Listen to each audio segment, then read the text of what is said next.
report ready? Not yet, Madam Clerk? Okay. Welcome back, ladies and gentlemen. This will be our afternoon session. We'll continue with public comment.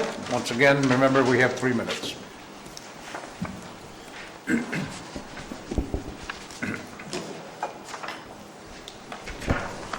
Good afternoon. My name is Thomas Pogue. I'm from the Center for Business and Policy Research at the University of the Pacific.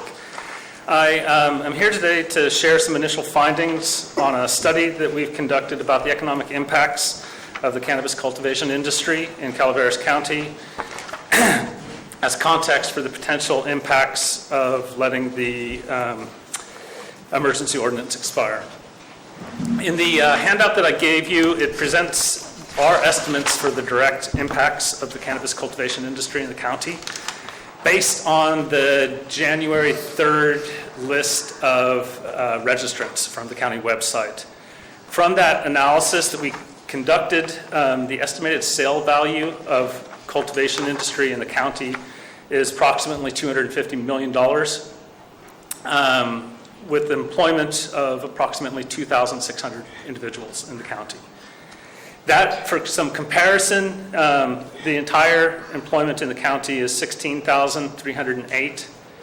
The tourism and hospitality industry, the sale value of that industry is about 168 million, with employment of about 1,955. We also looked at the agriculture industry because of differences in crop yields and different environmental impacts, such as the Butte fire. We took an average of 5 years in real terms of those of the ag industry, and the average annual over the last 5 years for the agriculture industry is about 28 million. We also generated an economic impact model where we created what do these jobs mean in terms of other industries in the economy. That showed in the diagram down below that there's an additional 800 jobs indirectly and through induced impacts that are generated. That's about 90 million additional dollars in the economy. This industry therefore accounts for about 15% of the county's gross regional product. When you add in those additional impacts, it's about 19% of the entire county's gross regional product. When you look at that in terms of employment, it's about equivalent to 16% of the of the county's employment. And with those induced effects and indirect effects, it's about 21%. For some also comparison, there was a question about large commodities in agriculture. Livestock was 15 million in 2015. And wine grapes was 2.2 million in 2015. Yes, that's all I really have time to go into at this stage, but we did want to give you this initial information about what our study has come back with results. Thank you, sir.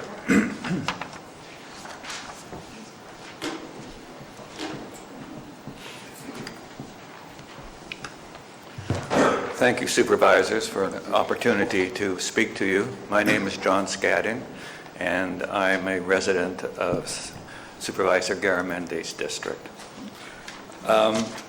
I've been struck today in listening to the comments that you heard this morning, how much discussion there was of the issue of the ban on pot. For me, it seems to me that is a non-issue at this point. The voters will decide the ban. What is immediately before you is the question of whether to extend the urgency ordinance, the UO. It seems to me that that question put that way, and unless you believe that unregulated pot is okay, that it's an appropriate thing to do, it seems to me the issue of whether to extend the ban is a no-brainer. You need it, at least as an interim, until the voters decide whether to adopt the ban. And in the event that they do not, you're going to need something in place after. And it seems to me the urgency ordinance is the perfect thing. I did want to speak to two other issues. I don't have much time. The issue about the sales values in Calaveras compared to its sister counties. Keep in mind, Calaveras was the one that was badly hit by the fire. My own property has probably declined $100,000 or more because of the fire. So that figure is a little bit suspect. The other thing I would like quickly to say is that, yes, we shouldn't be too intrigued by the money that would be generated by the urgency ordinance. It may not fully account for the costs that go along with it. But you know what? Regulation costs something. Okay? You shouldn't be expecting a net surplus from what you're going to get. Supervisor Mills, you seem to be moving that direction. I just want to say, yeah, regulation costs money, but that's the way regulation is. Thank you very much. Thank you, sir.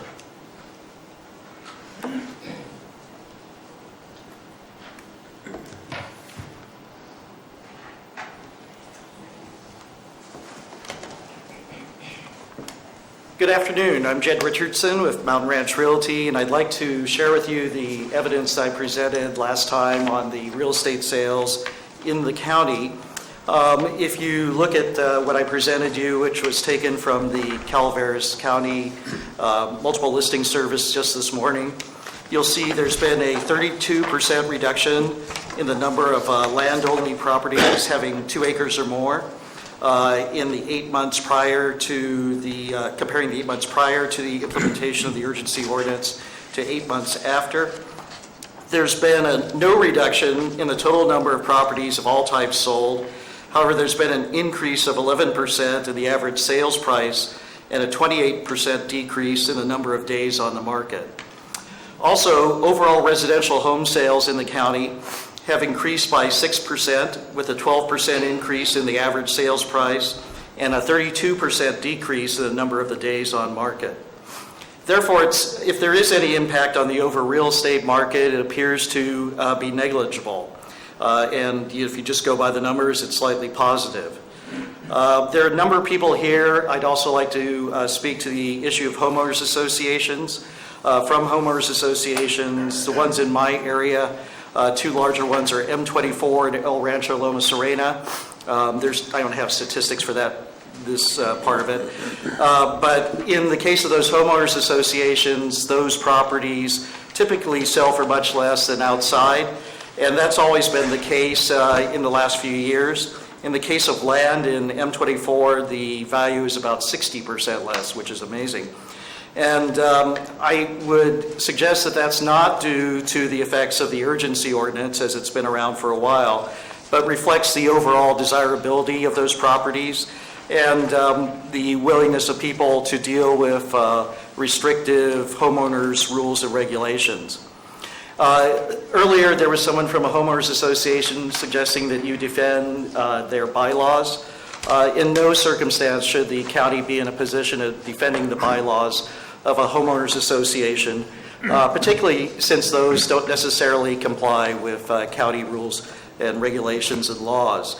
Some of the homeowners associations rules and regulations were developed in the 60s. In the case of M24s, there's been numerous portions of it that have been deleted because they're discriminatory, and the homeowners association bylaws had to be amended. Also, I'd like to just say real quickly about the cost of regulation of a new industry. We shouldn't shy away from that, particularly one as large, the largest one in the county. If we just shied away from costs because of regulating, there would be no new source of employment within the county. And I want you to consider that, please. Thank you, sir.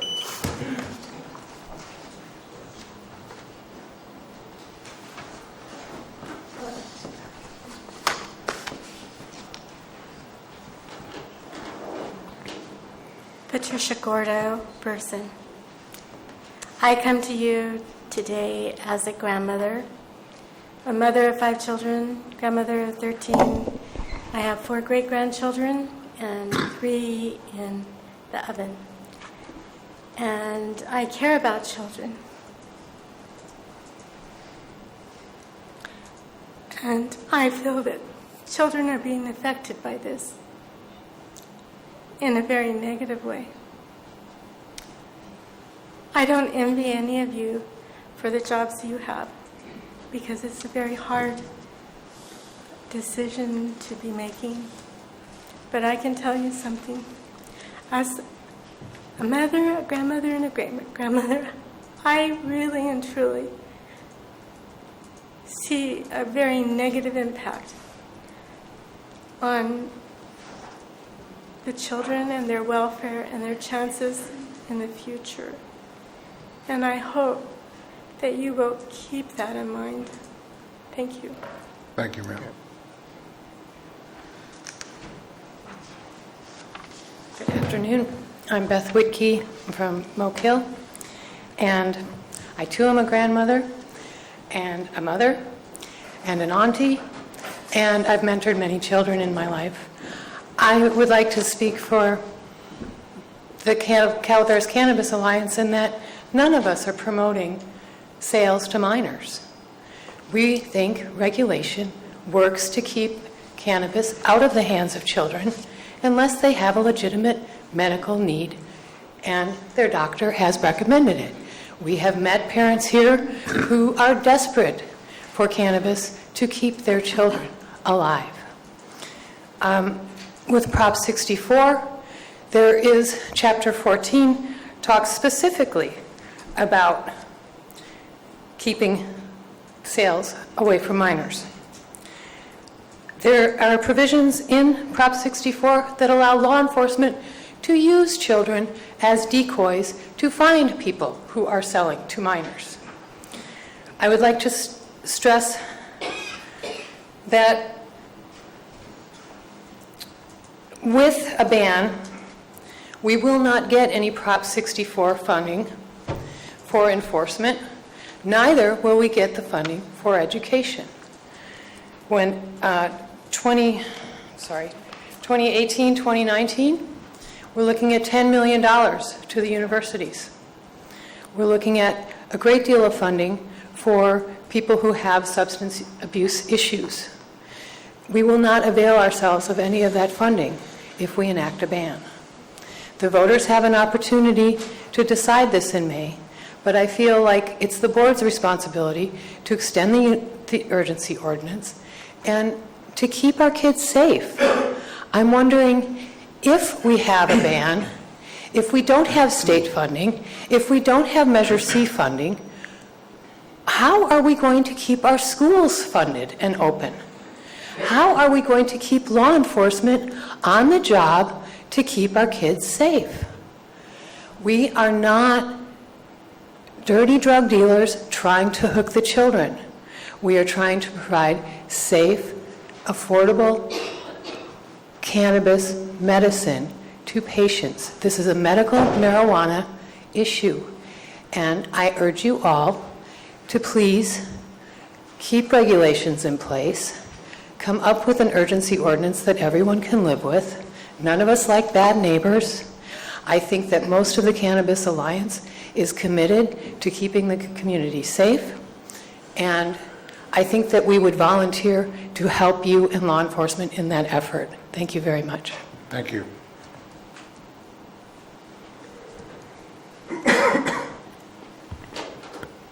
Good afternoon. My name is Carol Couchman from San Andreas. I urge the board to extend the urgency ordinance and then resolve to form a citizens and staff committee with all stakeholders involved to draft a permanent ordinance which should include commercial cultivation. I truly believe we can all work together to create fair and equitable legislation that will result in a fiscally sound county and create a safe community and a growing economy that will give our community economic opportunities here locally. There is a huge paradigm shift happening with cannabis policy. Human rights are overriding outdated policy on cannabis. 28 states now have legal medicinal or recreational cannabis. It has saved my daughter's life, and today I represent severely ill patients who have no voice. They rely on advocates like me to be their voice. Commercial cultivation is needed for these patients. They cannot grow their own medicine, or their needs are much more than they can even grow if they can. if they're physically able. As an example, a person with a seizure disorder requires from 50 to 100 milligrams of a specific ratio of CBD to THC, and they need multiple doses a day. It takes approximately 1 pound of cannabis to make enough medicine for about 25 days for one person, and it's keeping them alive. This is what commercial cultivation does. It provides very sick people with life-saving medicine, and Calaveras County is known for producing that life-saving medicine and the quality of cannabis that is needed. Regulation sets distinct parameters and creates a strict and enforceable set of rules. That's what all of us want in Calaveras County.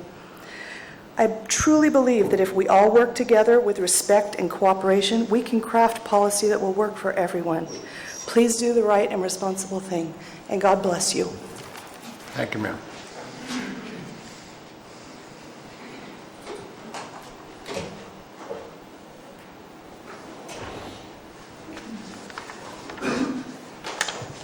Hello, my name is Megan Guthrie. I am a mother. My daughter Abigail is on CBD and we need the urgency ordinance to be renewed. My daughter is on 5 pounds a month to make her concentrate. It costs about $6,000 a month wholesale donated from the local farmers. We could not afford to be on that medicine. If we had to buy it from a dispensary, it would be considerably more. If I drove that from Sacramento into Calaveras County under a ban, I could be arrested for giving my child medicine. No one seems to care about the patient so much, though, it seems like. So I'm going to get off the patient because the most vulnerable people in our society always seem to be unheard. And unfortunately, we don't really have a high regard for our aging and adult and disabled in this country much anymore. So let's talk about money in my road. I'm the last home that made it on my hill. 8 properties in front of me have been sold. They're all commercial cannabis farmers. I do not see the Butte fire recovery happening in my neighborhood. I do not see homes being rebuilt. I don't see mortgages lending families to rebuild a home. I see Butte fire recovery, cannabis being one of your efforts. I see Calaveras County in big problems with tree mortality and complex issues. Now I'm going to flip over to the general fund because I keep hearing about that. My daughter has been out of state on a placement for 13 years. It has cost Calaveras Unified $170,000 a year for her school placement. Her medical bills top $7 million. My daughter alone could crush this county in social services and CCS and Medi-Cal. I am on Medi-Cal. My husband's on Medi-Cal. This is a rural area with IHSS that cannot get nursing for my daughter. So I can't work, and neither can my husband. But if I'm a cannabis farmer, I can get off Social Security. The school doesn't have to place her out of state because she can be on CBD and she can go to school. And the ripple effect, when you talk about general funding, you should think about social services, mental health, reduction in Medicaid, your Medi-Cal prescriptions and everything it's costing your patients, and the benefits that it could supply. So I really hope that you extend the urgency ordinance and that you regulate and you support good medicinal farmers. And if you have a ban, the good medicinal farmers won't be here, and who you don't want will. Thank you. Thank you.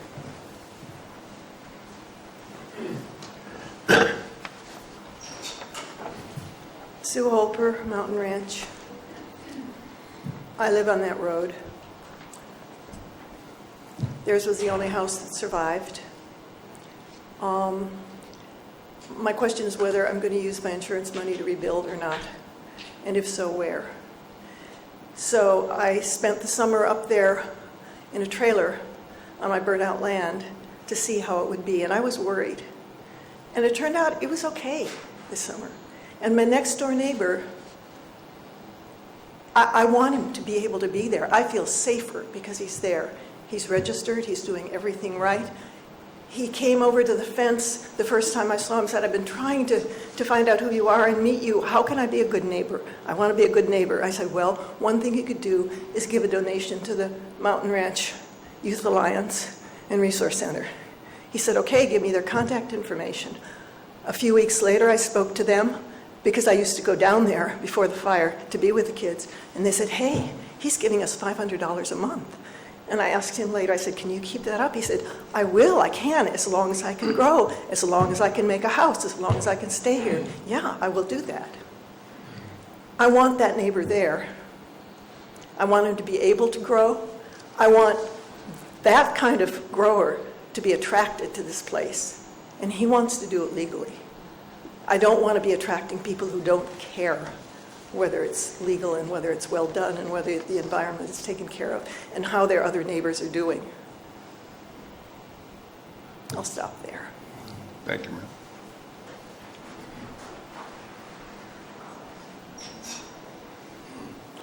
Good afternoon, Board of Supervisors, ladies and gentlemen. My name is Mike Gonsman.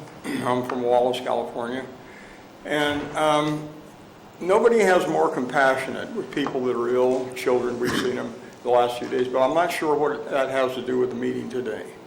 But what does have a purpose today is what we're going to do in the future regarding marijuana in this county. And I think we've all heard the definition before of insanity. It's doing the same thing over and over and expecting a different result. Gentlemen, ladies, you're not going to get anything different. You're going to get exactly what we have right now. And it was said today that in best case it's going to be 3 to 4 years to either totally eradicate it or get the ordinance working properly. And in that time, how many good citizens are going to leave this county? You know, there's a lot of people. If there's a lot of people buying property, that means there's a lot of people selling it. And if they're selling it, why are they selling it? Well, I have a pretty good idea why they're selling it. And I think a lot of it has to do with what's going on right here now in our county. And so I urge you, and I didn't understand that you guys still have the opportunity to ban marijuana, commercial marijuana in Calaveras County. I'm not talking, again, I am not talking about medical marijuana. I'm talking about people making a profit and a lot of money, and please don't be influenced by that, because I know it would be hard to turn away in a county that supposedly needs money. But then again, I've heard from numerous sources that this county is not a poor county, which brings me to my last point, which is I don't understand why our law enforcement is not paid a salary that they can, number one, get their jobs done. They need the manpower. There's not nearly enough people in this county to take care of what you're going to be asked. If you pass this ordinance, they don't have the manpower. They just flat do not have the manpower. These guys right here need to be paid a fair wage so that they can keep the people that come up here to be sheriff deputies and stuff like that and not have them go to some other county to make $4 more. It's ridiculous. Thank you. Thank you, sir.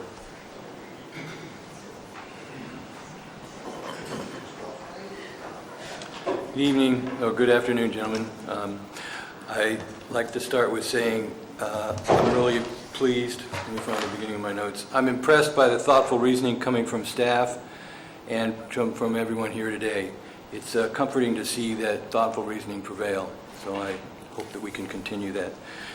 The request for additional information by the Board of Supervisors is great. Please continue to seek this information, as it will further the ability of all involved to accept the final outcome. However, from comments I've received, I think it is critical that you use marginal analysis on anything that you're going to look at. You've got to properly and successfully and correctly bifurcate the costs of existing expenses and make sure that you're looking at marginal increases in the activity that you propose or in the outcome that you propose. You've got to stay on the margin. That's the only way you're going to make a proper decision. It's a little Berkeley Business School talking in me.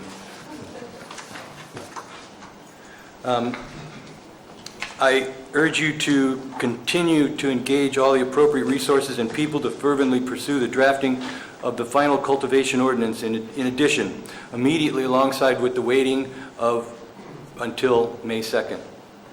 I believe that this is your job. Boy, I know how an NFL quarterback feels now looking at that clock. I guess, okay. Measure D, I wanted to say something about Measure D. Measure D, I would request that you not rely on the outcome of Measure D to make any decisions, because what happened in Measure D was that there was an item left out that came, and the item that was in Measure D that was not in the urgency ordinance is complete sheriff discretion over who is involved in the cannabis cultivation, receival of licenses. Because I don't know anyone who would allow or like to be under complete sheriff discretion. So do not rely on the outcome of Measure D to make any decisions. I would recommend keeping cannabis cultivation in unclassified or agricultural zoned areas, and I would also recommend approve without modifications the urgency ordinance, save any modifications for the permanent ordinance once you have collected the info, the marginal analysis info that I directly speak to. And use the funds from cultivation to remove the bad actors. That's the point. Thank you for your time and dedication. Thank you, sir.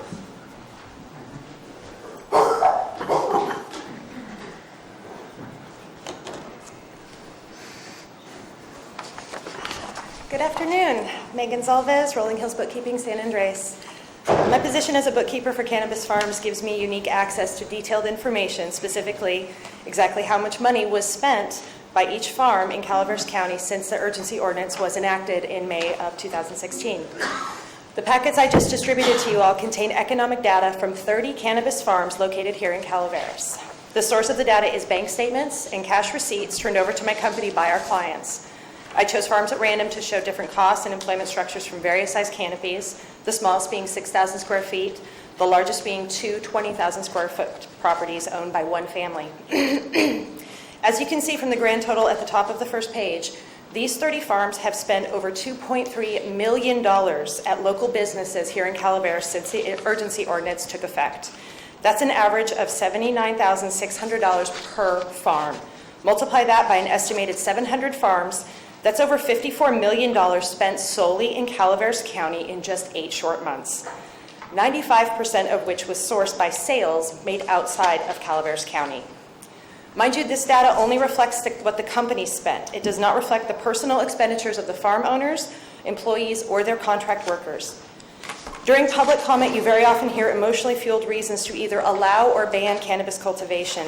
Well, supervisors, this is not one of those emotionally charged presentations. These are numbers that speak for themselves, proof positive that this industry is providing quantifiable economic benefit to our county. With each farm averaging 1 W-2 employee and 3 independent contractors for seasonal work, not only are these businesses pumping monies into Calaveras, they are creating much-needed jobs as well. While you consider renewing the urgency ordinance, I ask you to contemplate this. Can Calaveras afford to lose the millions being spent here by our cannabis farmers? Can Calaveras rebound from the unemployment of more than 2,500 farm workers? These numbers would suggest that the answer to those questions is a resounding no. The urgency ordinance brought the desperately needed regulation we require to sustain this industry. It has removed non-compliant farms, will continue to do so, and brought financial stability to our community. Reflect on the facts when you make your decision, gentlemen. Consider the people of this county and the economic well-being of your constituents. The truth is that if Calaveras loses the economic input of the cannabis community, we may cripple the local economy permanently. Thank you. Thank you, ma'am.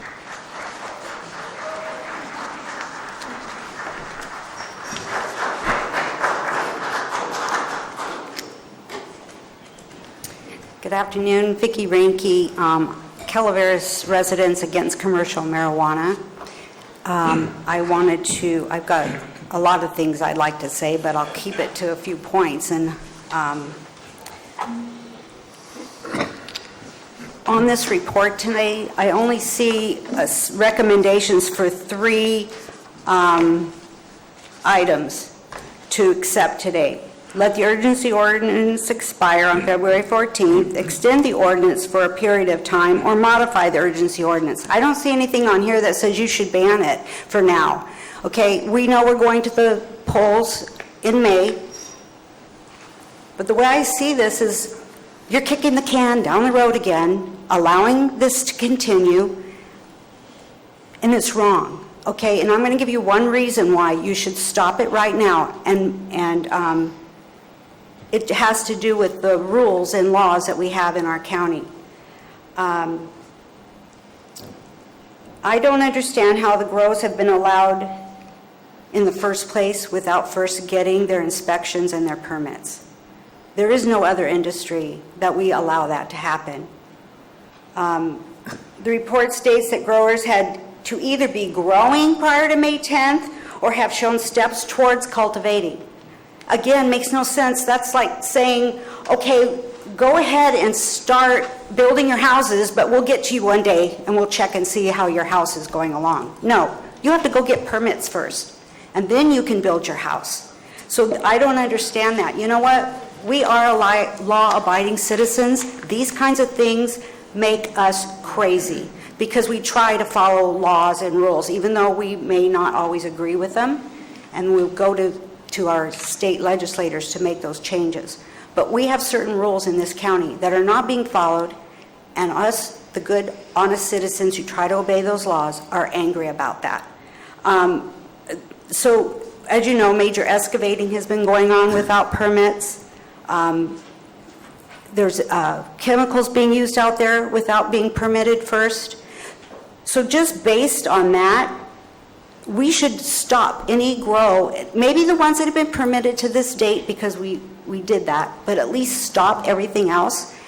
Let the voters decide whether they want to just get it out of here and ban it or not. But for right now, I just don't understand that part, that we would allow anybody to put one plant in the ground before inspection. So just based on that, I hope you will reconsider of putting a ban in right now and stopping this nonsense and letting the process happen. Thank you. Thank you, Ms. Remke. Good afternoon, supervisors, staff. My name is Brett Gonzalez, Rolling Hills Bookkeeping.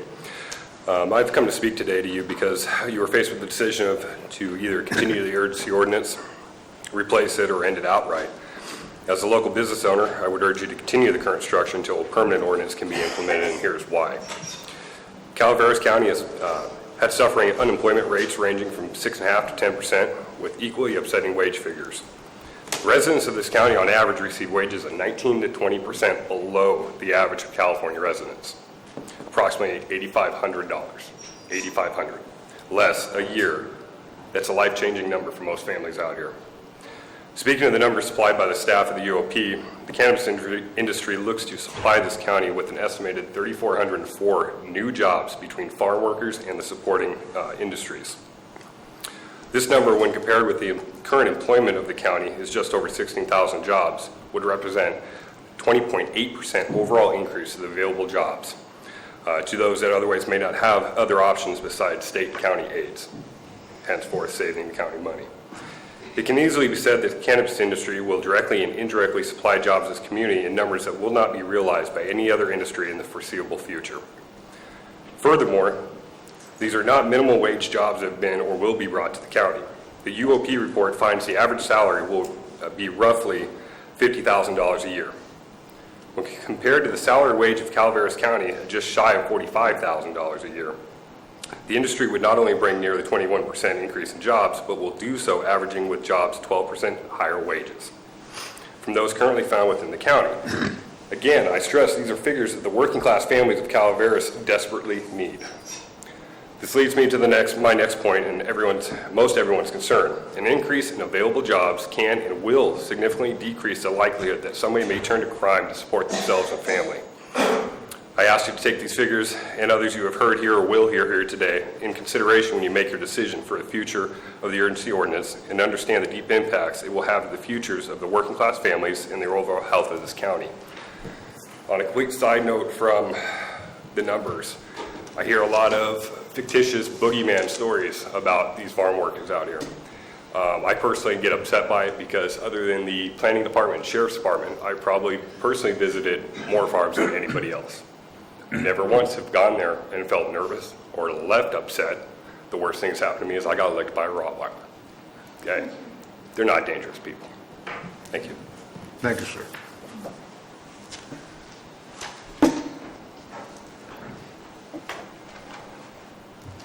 Good afternoon, Vivian Seichu, District 1. As a natural occurrence, given where we left off with the last meeting discussing the ban initiative, today we are here to discuss the UO with the current regulations assessment and brainstorming session to foster better understanding of the current state of the UO program and identify the areas for further improvement. For any responsible and law-abiding citizen, no regulation is an option that we cannot support. It is also not a matter to simply have some form of regulation, as we need good and sound regulation. In that respect, we offer our support to steer these discussions in the right direction in a collaborative manner. We are in full agreement with county staff. The renewal of the urgency ordinance is fundamentally a matter of good governance. In that regard, we would like to commend Planning Director Peter Maher for organizing this study session with a well-structured and clear agenda. We would also like to commend all the impacted county departments who have had a stake in driving the UO program and have done an outstanding job thus far to the best of their abilities and readily available resources within the space of 8 to 9 months. As a starting point to open dialogue and begin the process of identification, we would like to refer to a very simple framework for identifying the overall effectiveness of the UO and the areas for improvement. What are the issues? A matter of basic root cause analysis. When we have an issue to resolve in business or in any area in life, we need to understand the true nature of the problem. Once that is truly understood, then a sound solution can be found, which would address those issues and problems. Number 2, what are the tools to solve the issues? Always bearing in mind that nothing is perfect and everything can be improved. Number 3, in reference to the current UO, what are the evidences where the issues have been effectively tackled and where they were not? Number 4, what are the areas that have not been addressed in the UO? Let us bring an example to the table, such as product diversion and tax evasion in a newly emerging market that is in transition and still being forced to operate in cash. That represents only one issue. A key example of a tool solution that should be considered for future regulations developments is track and trace, which will demand complete transparency from the industry and allow local municipalities and the state to monitor and control every step of the seed to sale process across the end-to-end supply chain with data available in real time. Items that will be strictly tracked and monitored include cultivation methods and techniques, water usage, nutrients, organic versus liquid synthetic nutrients, pesticides, storage, temperature and nutrient probes, testing, transport, and a lot more. At this point in time, the UO represents a tool that can be used to solve a number of issues by helping us identify the areas of effectiveness and the areas for improvement. A quick summary of some of the identified issues for consideration in today's meetings are, again, diversion of product, tax evasion, environmental concerns, health and safety issues, patient consumer protection, land use, nuisances, and etc. In conclusion, we need to dig deep and utilize the current UO as a checklist to identify the areas for improvement, create an issues and solutions framework, and work towards making this industry better for the county and its citizens. As pointed out in my comments last week, we need to operate with facts in hand. The current ongoing economic and fiscal impact studies are a step in the right direction, but perhaps we need to add further insights beyond the mere financial impacts for our local economy. Thank you.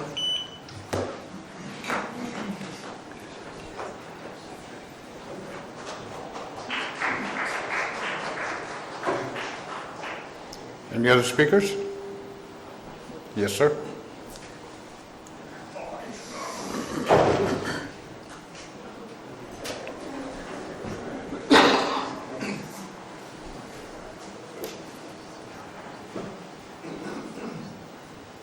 Mark Clark. I'm a homeowner in the Mountain Ranch area, part-timer up here, hope to retire. All depends on how this goes. I may just sell it to another pot grower. But one of the arguments I hear from these guys is that we need regulation to get out the bad actors, get the criminals out. And being in law enforcement for 30 years, working in direct supervision down at the jail, there's one common demeanor that criminals have, and it's get away with something for as long as you can before you get caught. They always realize they're going to get caught. And to prey on the weak. And to think that all the bad actors are here in Calaveras, they're not. They're spread out through California. The regulation attracts them in here. They can blend in with the growers. They can sit there and make their purchases and everything without anybody batting an eye. And they know this county's weak because you're all sitting there trying to enforce the ordinance that's really not doing anything. So you haven't gotten through your 900 registrations yet. So it's it's setting them up to come here is what it's doing. And another thing, you had your staff here sitting there saying that it's going to the black market. Some of it's going into the black market. Well, I heard on the news about 3 weeks ago down the valley that the wholesale prices of marijuana in California are dropping. And I don't know anybody who loves paying taxes. So I could see them sitting there fudging on that and putting more into the black market and going out. And they want to sit there and protect the children. Who regulates the black market with the children? Nobody does. But I guess as long as it's not getting in our children's hands here in this county, then I guess it's all right. It's somebody else's problem when it goes out in the black market. But anyway, I just wanted to give my opinion. Thank you, sir.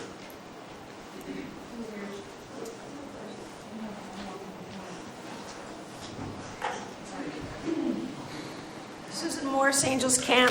Today I'm speaking on behalf of Calaveras residents against commercial marijuana. You all know who we are, I think.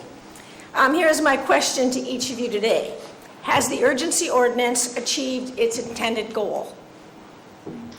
To answer that question, it is important that that the following unintended consequences of the urgency ordinance, many of the consequences you've heard already today, be taken into consideration, and I respectfully request that each of you do that. The major unintended consequences are the ever-growing fear of the Calaveras County residents. Believe me, people are fearful. The ever-increasing cost to county administration. We hear it every day, every meeting.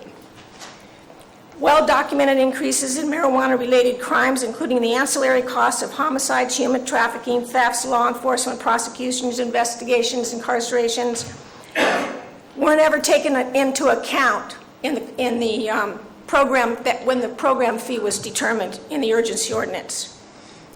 Concern to the county educators about the fact and medically supported detrimental impact on the brain development of our county's school-age children. I am aware of recent studies that show use often begins at 13 years old. Regularly reported marijuana heavy equipment traffic damage to the county's roads, water theft causing CCWD additional expense in protecting the hydrants, trucks, and lost unpaid water. And then the 4 large fires that were caused that caused county property owner damage was estimated in the range of $4 or $5 million. We all know this. As each of you may know, I am not new to this issue. I have devoted the past several months attending public meetings, arranging town halls for residents to attend, to hear public officials report on the marijuana events as they are occurring. I have attended CCWD meetings and listened to reports of county water being stolen from the hydrants by the growers. I heard a state water enforcement officer discuss the damage throughout our states. I heard some people be too fearful to go read comments. Anyway, on and on. Isn't this enough for each of you to say no to cultivating commercial marijuana in this community? Marijuana money won't keep our kids safe, residents safe, stop crime, and won't stop the associated destructive influences our county residents have endured in the past months. Thank you for taking the serious matters into consideration, and I hope that this influences your decisions, because this is real. Thank you. Thank you.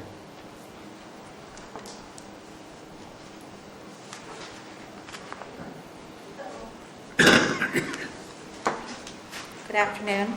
Afternoon. I live in a rural residential area where there are 9 registered and 3 unregistered grow sites. None of these grow sites have caused any problems in our neighborhood.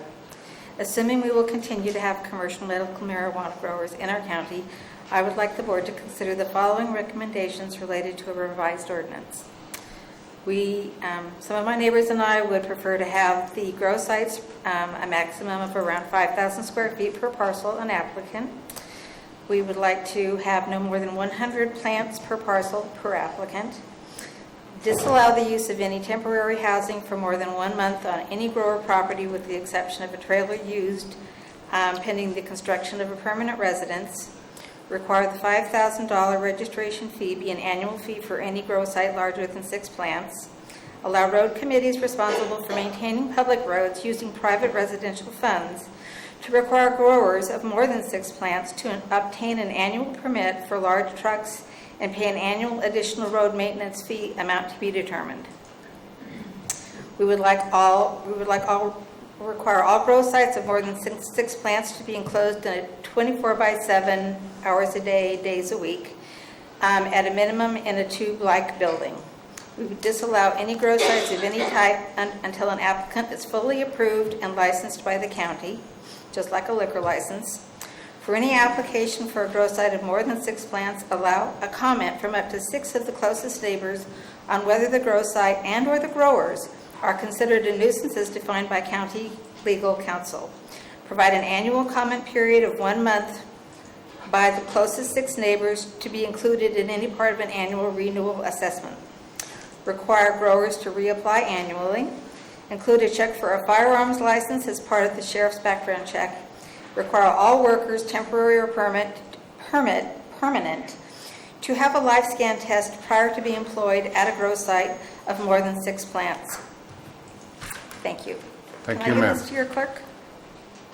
We- Not? Yes. Yes? Thank you.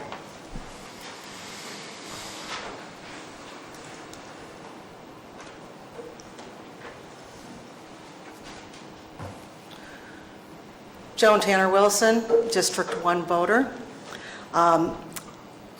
Gentlemen, I urge you to extend the urgency ordinance. Listen to your people. It's a new program. It's got some problems, but they say it can be fixed, and I believe them. It can be fixed. As far as these farms being illegal, prior to the urgency ordinance, I'm sorry, we worked under 215 and 420. I have tried to be legal ever since I started. You know what is going to happen without regulation. We're going to go back to 420 and 215 until 218, okay? In which case, this county isn't going to receive anything from the state. No money to eradicate anything. It's going to be a free-for-all. Not only that, but you're going to open this county up to a land grab again. You're going to have people coming in, which might be good. Maybe our property values will go up even more than they have already. Crime? Well, we've been there. You know what happens. With regulations, there's going to be taxes and money to pay for some of the things that we need. Also, people are putting in cameras. Talk about security. They're not only securing their own property, but they're also securing other people's property, making the sheriff's job easier. Okay? Also, on the topic of making the sheriff's job easier, track and trace, as you've heard, is going to track every seed from the time it's put into the ground or into a pot till the time it leaves this county and is sold. Okay? Also, smell, odor. I've heard some crazy things on this. I had one person say that he could smell marijuana all over Circle 20. This was in the springtime when the skunks are new. The baby skunks are born. As any cannabis farmer will tell you, if they farmed outdoors, there's no smell in the springtime from cannabis.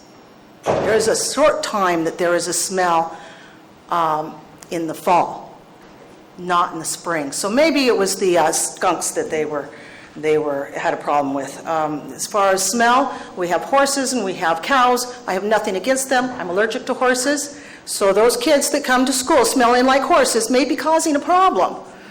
Okay? Not only that, some of the things on a permanent ordinance, I think, and in fact one gentleman brought it up, we need, or you need, a committee that is made up of a rainbow of people. Not only those that are for banning it, but for those that are for making it legal. Thank you.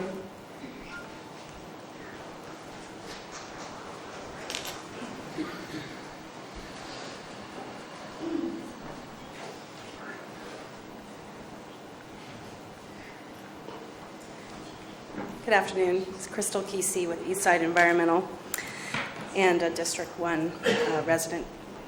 I'm asking to continue, for you to vote to continue the urgency ordinance as it stands so that the nascent regulations regarding grading and chemicals can be continued. My firm is working, I just counted, with 30 farms in the county. We are preparing grading plans for every single one of them. They are all enrolled in the Central Valley Waste Cannabis Cultivation Waste Discharge Program that has very specific criterion to prevent environmental harm that is the concern of a lot of the constituents who would like to see commercial cultivation ended in the county. The one significant thing that I noticed about the grading issue is that last year, right after the fire, when I drove up to Mountain Ranch, Willow Creek was the color of chocolate milk for months and months and months and months. And that's dissolved solids in the water from the lack of vegetation. This year,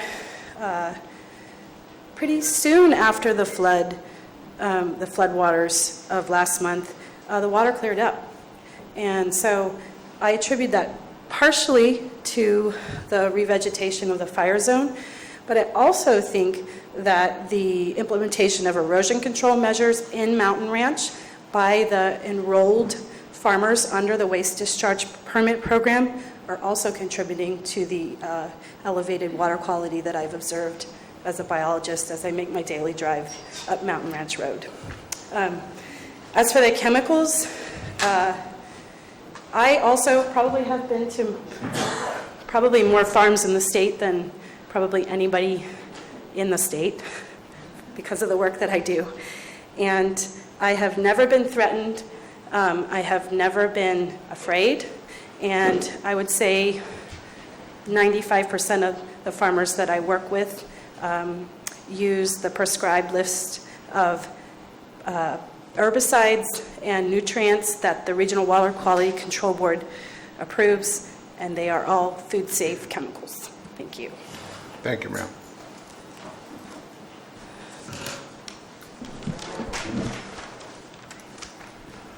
Afternoon, gentlemen. Mark Bolger, Rimrock Farms. As some of you might have read in the Enterprise, I had the first application in with the county and the first approval.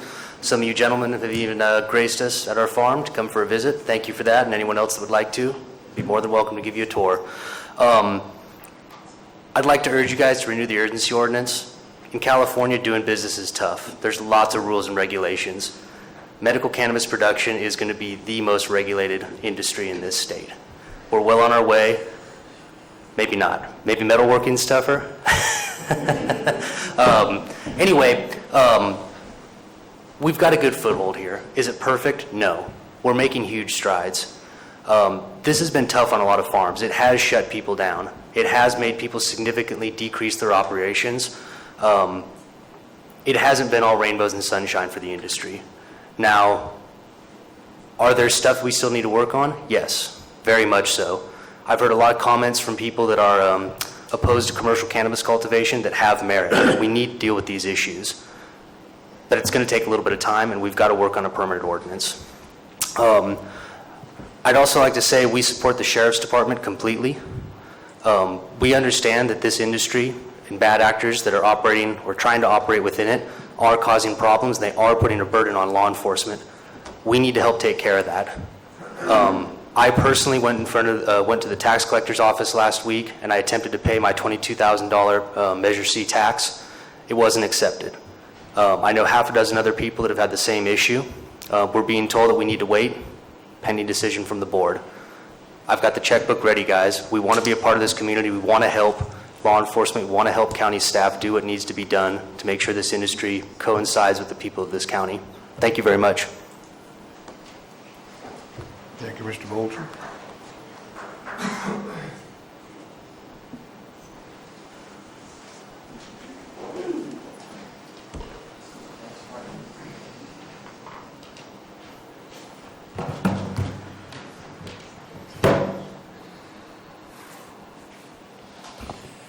Kaz Tomaszewski, Calaveras Cannabis Alliance. It has been said by many that the enforcement of the urgency ordinance has left something to be desired. It has been suggested that these issues are due to the fact that the urgency ordinance is bad policy. I think the reality of the situation is much more pedestrian. Irrespective of cannabis, the implementation of a brand new program such as this is always riddled with issues, as processes are streamlined and unforeseen difficulties are addressed. Initially, inspections were proceeding at a snail's pace due to a shortage of law enforcement escorts. This problem has been solved via the CHP contract. The appeal process has been cumbersome, representing a dangerous time drain on county staff. This problem has been solved via the recent streamlining of the appeal process at your direction. However, with many of these issues, there seems to be a concerning pattern of marketing procedural challenges as failures of policy. From the standpoint of a government committed to regulation, these things are traversable speed bumps. From the standpoint of a government that is not, they are impassable mountains.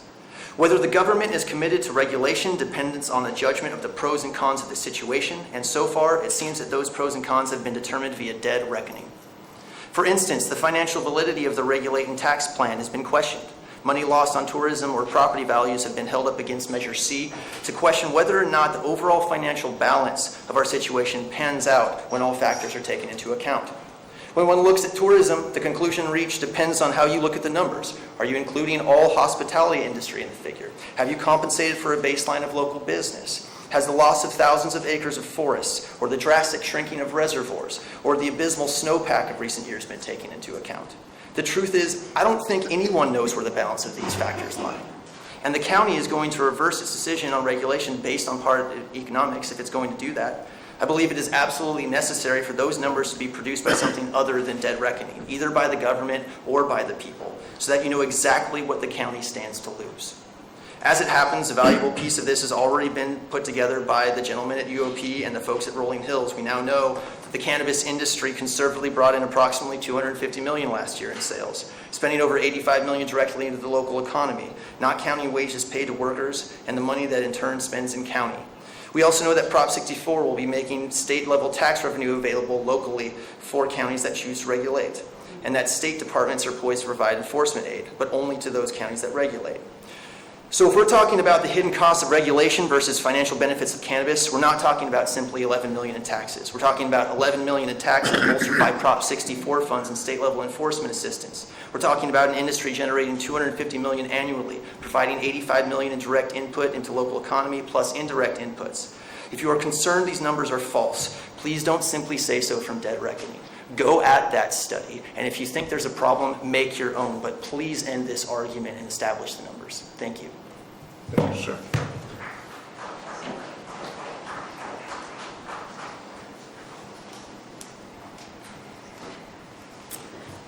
Kim Skeen, I'm from District 2. I was born and raised in Calaveras County, and 4 generations of my family has lived here. My husband and I decided to stay and raise our own family here. This issue has literally changed the way we have always lived our lives due to some bad experiences we have had and the lack of safety we have felt. In November, the majority of the people of Calaveras County told you how they feel about this issue by voting down Measure D and voting against Proposition 64. That being said, we are depending on you, our elected officials, to rectify the problems this issue has caused. The future of Calaveras County is in your hands. History will record the decisions you make now. How Calaveras County will look in future years depends solely on you. Make your decisions wisely. Thank you. Thank you, ma'am.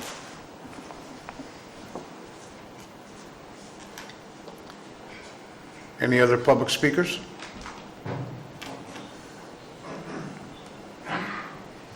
Hi, I'm Dina Morris, and I'm here to urge you to enact an express ban. And I think it may have been Peter Maurer that said something similar to, we're building the plane as it's flying.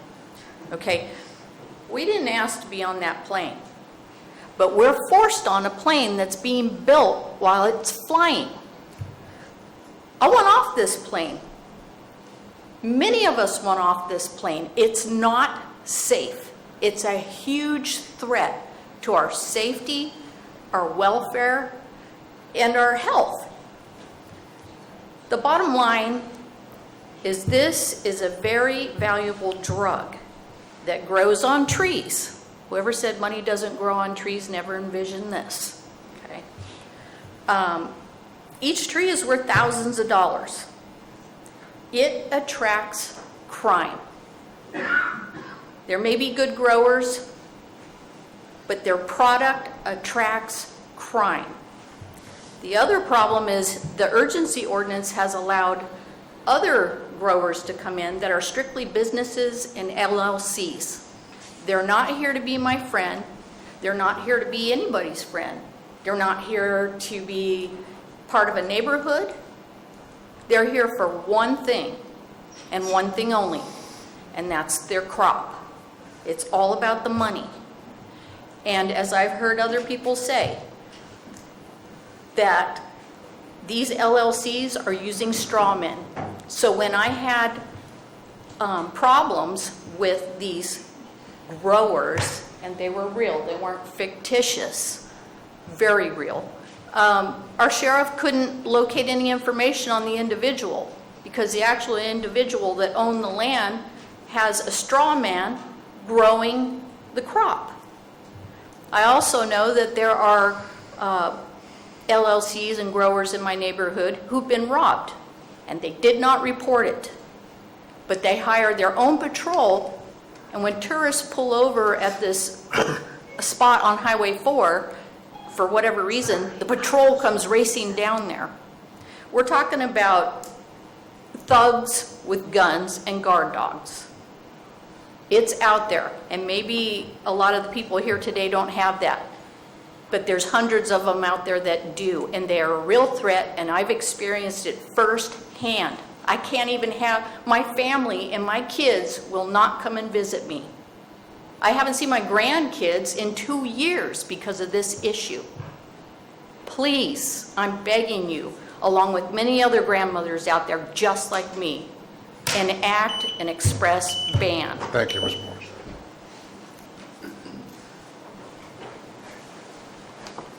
Hello, Board of Supervisors. Trevor Whitkey with the Calaveras Cannabis Alliance and also Sun-Grown Medicinals. For a little background, I've been growing cannabis in this county for well over a decade. I've owned my property for the last 12 years. I've been a good neighbor. When the county enacted the regulations, we immediately wanted to get on board. I've operated my business legally. My mutual benefit not-for-profit corporation has been operating under state law legally for long before the county had regulations and rules regarding cannabis in the county. As soon as the county enacted regulations, I immediately set about complying with those regulations. When I found out that I was going to need to get a retroactive grading permit on my property for grading that I had done years ago with the knowledge of code enforcement, who had told me that I did not need to do so at that time, I immediately went down to Public Works and set about getting a grading plan. I went over to Cal West Engineering in Jackson and had them write up a grading plan for us and submitted it to the county. There are growers in this community who have been here for a long time. There are those of us who want to operate legally, who want to pay our taxes, who have been paying our taxes for years, and have been following every rule and regulation that the state and the local government has put in front of us. And we want the opportunity to continue doing so and continuing to operate under the rules and regulations set forth by the urgency ordinance. Unfortunately, if the urgency ordinance is not renewed, what we will see is an influx of growers who do not have the same desire for following rules and regulations and who are simply looking to make their profits in a low-regulated, low-enforcement area that is overwhelmed with a variety of staffing issues. There are staffing issues throughout the police department or the sheriff's department. The sheriff came up and said that he now is down to 15 deputies on patrol. He is also, the jail is dramatically understaffed. An emergency position was, or 5 positions were funded out of a one-time funding out of last year's budget. There isn't long-term funding for those positions, and to maintain safety in the jails, we have to find revenue streams to increase the staffing in the sheriff's department, maintain staffing in code enforcement, increase staffing for the district attorney who came before the board last year and requested $340,000 for staffing positions which were denied. We need that money to go into these vital services for public safety so that the concerns that other people in this community who may not be part of the cannabis cultivation registration process, so that they feel safe and so that we actually do improve services. Thank you. Thank you, sir.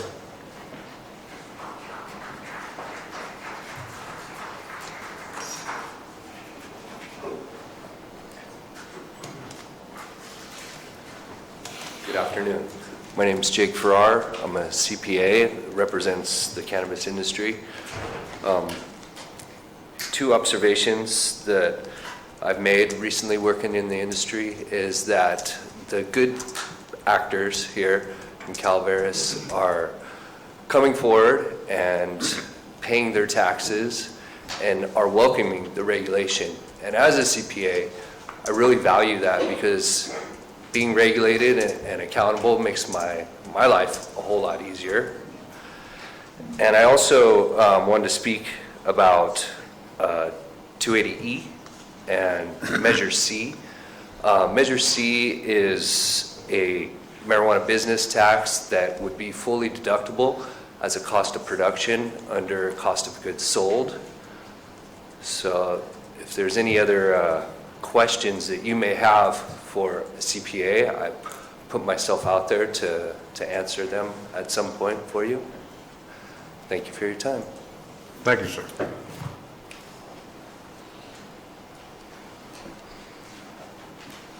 Ladies and gentlemen, former Supervisor, Mr. Cliff Edson. Yeah, you don't have to do that every time, Mike. Thank you. Two. Want to make sure they know who you are. Yeah. My name is Cliff Edson, and I'm just a local business owner now. Happy to be a local business owner, actually. That was a tough duty up there, and I really commend you guys for the job that you're doing here. It's not easy. A lot of really hard decisions. The one thing that, a couple of things that I think that's notable. One of the reasons why we did the urgency ordinance was because when the fire hit, there was a bunch of available land, and a lot of the folks that got burned out, they didn't want it anymore, and so there was a bunch of people offering them pretty good money for it, and they took it, and so God bless them for being able to get that price for it, and then but we had a land rush. And it's scaring people. I got some folks that were regulars in my restaurant, and so I was listening to them, and there were people afraid. So moving forward, I think part of the issue here is taking the fear out of it. How do you do that?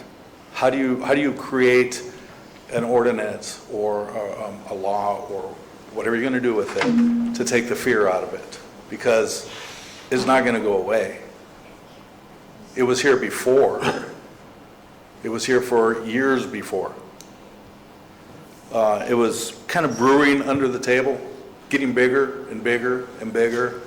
And I think for a lot of the growers, it was getting fearful for them too, because they were getting pressured and taken over. And so, they were asking for help too. 8.06 is something that we tried to bring to the board back in June probably. I wish we could have done it. 8.06 will streamline the process for the abatement. And part of the problem right now is we have a slow process for abatement. And so people take advantage of that. If you get it working the way it should work, then you will have a very quick abatement process, and that's going to prevent folks from wanting to come here and do business if they're not going to follow the rules. Chemicals. One of the main reasons why I was so interested in it is because I seen the chemicals that were going into the watershed before the ordinance, up to 5 years ago. And that was scaring me because not everybody follows the rules. So a lot of these folks want to follow the rules, and I think that it would be prudent for the county to consider that, because you go back to not following the rules, and that's what we get. Thank you very much, Mr. Edson.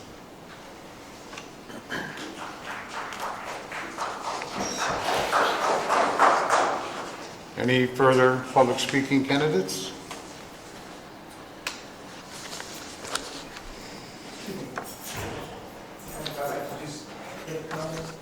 Sir? Sir? We only allow one time. Excuse me, sir, go ahead, please. No problem. Reed Larson, Mountain Ranch. I'd like to address some of the comments that were made earlier concerning black market diversion and strawmen. The CDFA and other state organizations are working diligently to create a strong framework that's going to compensate counties and municipalities who choose regulation. So there will be some monies to be seen at the state level that will help us fight this fight. I'd also like to address the concept that a lot of cannabis registrants have been facing lately, that has been said that we're gambling or we're speculators. To this I say, what about the patients and caregivers? Are they speculating? Are they gamblers? I would say no. And from the perspective of a commercial cannabis registrant, I had a sheriff's deputy in 2010 tell me my cultivation site was legal. Have I been speculating for the last 7 years? Was I taking a gamble when I decided to stay in Calaveras after my home burnt in the Butte fire? Perhaps the answer is yes, but I had faith in my community then, and I have faith now. Please readapt. Thank you. Thank you, sir.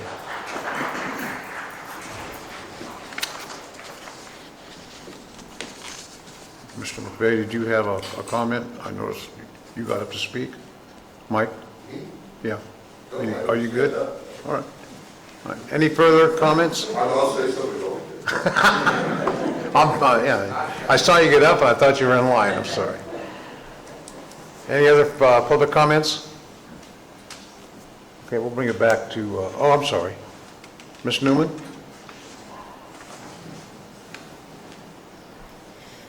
Thank you.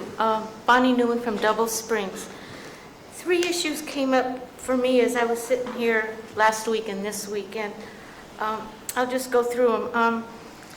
First of all, a lady last week read a whole list of crimes involving marijuana, and it went on, and she couldn't even finish. My first response is, things are different this year. The state of California has voted to decriminalize cannabis. And I think once we decriminalize cannabis, crimes will be falling, because most of the crimes around cannabis are about cannabis. When it's not a crime anymore, then we remove the criminality. The second issue that came up for me was about the ban. I'm really concerned that the ban included medical marijuana. Medical marijuana is prescribed by doctors, and I don't see how people coming in and creating a ban can overturn and oversee what a doctor might recommend for the patient. And lastly, it's about money. I'm really concerned about the general fund. I'm hoping to see something happen so that we have some kind of income, so that my program, home care, which I would estimate approximately 10% of at least 10% of the recipients are medical marijuana users, according to my informal survey 3 years ago. That there will be money for the home care providers to have a pay raise after 7 years of no COLAs, no pay raise, no step increase, no nothing. The county's poor. You lost a lot of revenue when we had the Butte fire. That income is no longer expected. So I'm hoping that there will be alternative places that the general fund can grow, and we can support all of the programs that are important, including the Sheriff's Department. But holding close to my heart is home care, which has suffered by inattentiveness from our union, from our local public authority, and from Unfortunately, from our Board of Supervisors, who is our governing board, I would urge the extension of the ordinance so that you can work out the glitches. Thank you very much. Thank you, ma'am. Any further public speakers?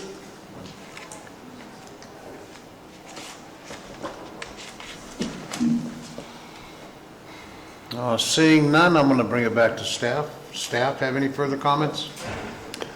Oops, I'm sorry. Once Go ahead, again, sir. This Public has nothing to speaking. do with the procedure, or the talks. Somebody did lose their set of keys, and they're hanging up outside. Okay, thank you, sir. Walking home. Yeah, well, pretty good information. Yeah. The biggest round of applause. Check my keys. Let's go back to Mr. Mauer. Do you have any further comments, staff-wise? I do not. Again, just our request to you is that, after discussion of the comments you've heard, and provide us with some clear direction of how you want us to come back on the 14th with action to extend or not extend, so we have clearly advertised what the action is going to be. So unless you have any additional questions of me, I have nothing else to add. Thank you, Mr. Mauer. Any further staff comments? Bring it back to the board. Board members, any comments, questions, statements? Supervisor Clapp, any comments, statements? Supervisor Mills? Supervisor Tofinelli? Supervisor, I'm sorry, go ahead. In a few minutes here, I'm collecting. Okay, that's kind of where I'm at. Let's skip over you. There's a lot of information here. Could, All right. Chair, Supervisor Garamendi, I'm sorry. could we possibly take a 5-minute break and then We give us could. a chance Let's take a, Get together our thoughts. let's take a 10-minute break, ladies and gentlemen. I do have to make a phone call here real quick, so.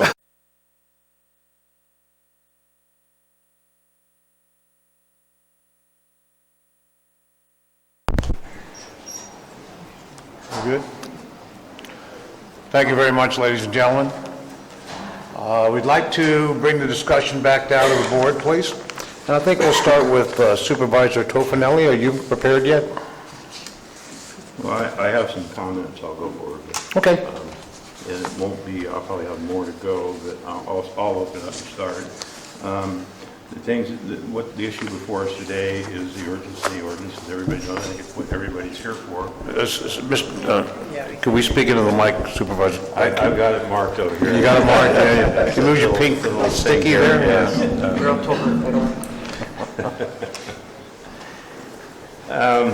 In the urgency ordinance, when I was campaigning, and I still feel the same way, I think it's woefully inadequate.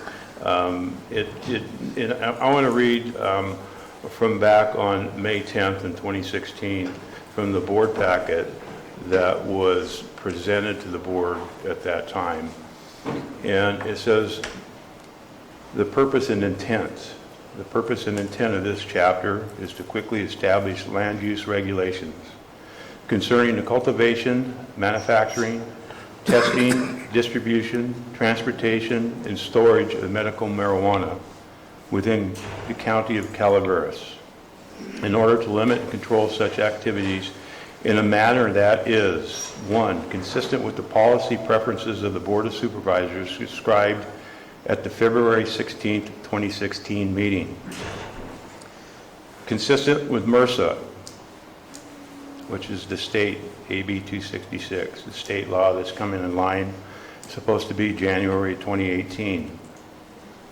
And necessary, very important here, the next one, number 3, necessary to protect the public health, safety, and welfare of the residents of Calaveras County. And I think it woefully is inadequate in doing that in itself, based on, I brought up last time when we had the ban initiative in front of us, I walked all over my district in order to gain votes for this election in November, this last election. And most of the people that I spoke with were within residential areas that were simply afraid of what was going on, for fear for their safety and their children. And they did not want it in residential areas. They could not understand why it was allowed to be a commercial operation, for one thing. And I cannot open up a steel fabrication facility in a residential zone. You can't open a painting center in a residential zone. So why was this type of industry allowed to be in a residential zoning? And it's my opinion that it does not belong there too. I agree with them wholeheartedly that it does not belong there. Simply not because it's simply commercial or in line with a fabrication industry or paint or whatever type of industrial or commercial operation going on. It has some other factors involved in it, and I think one of the comments made today about a money tree, and virtually I think if this commercial operation that we were talking about and discussing today was only worth $1.50 a pound like tomatoes, we wouldn't be here with this today.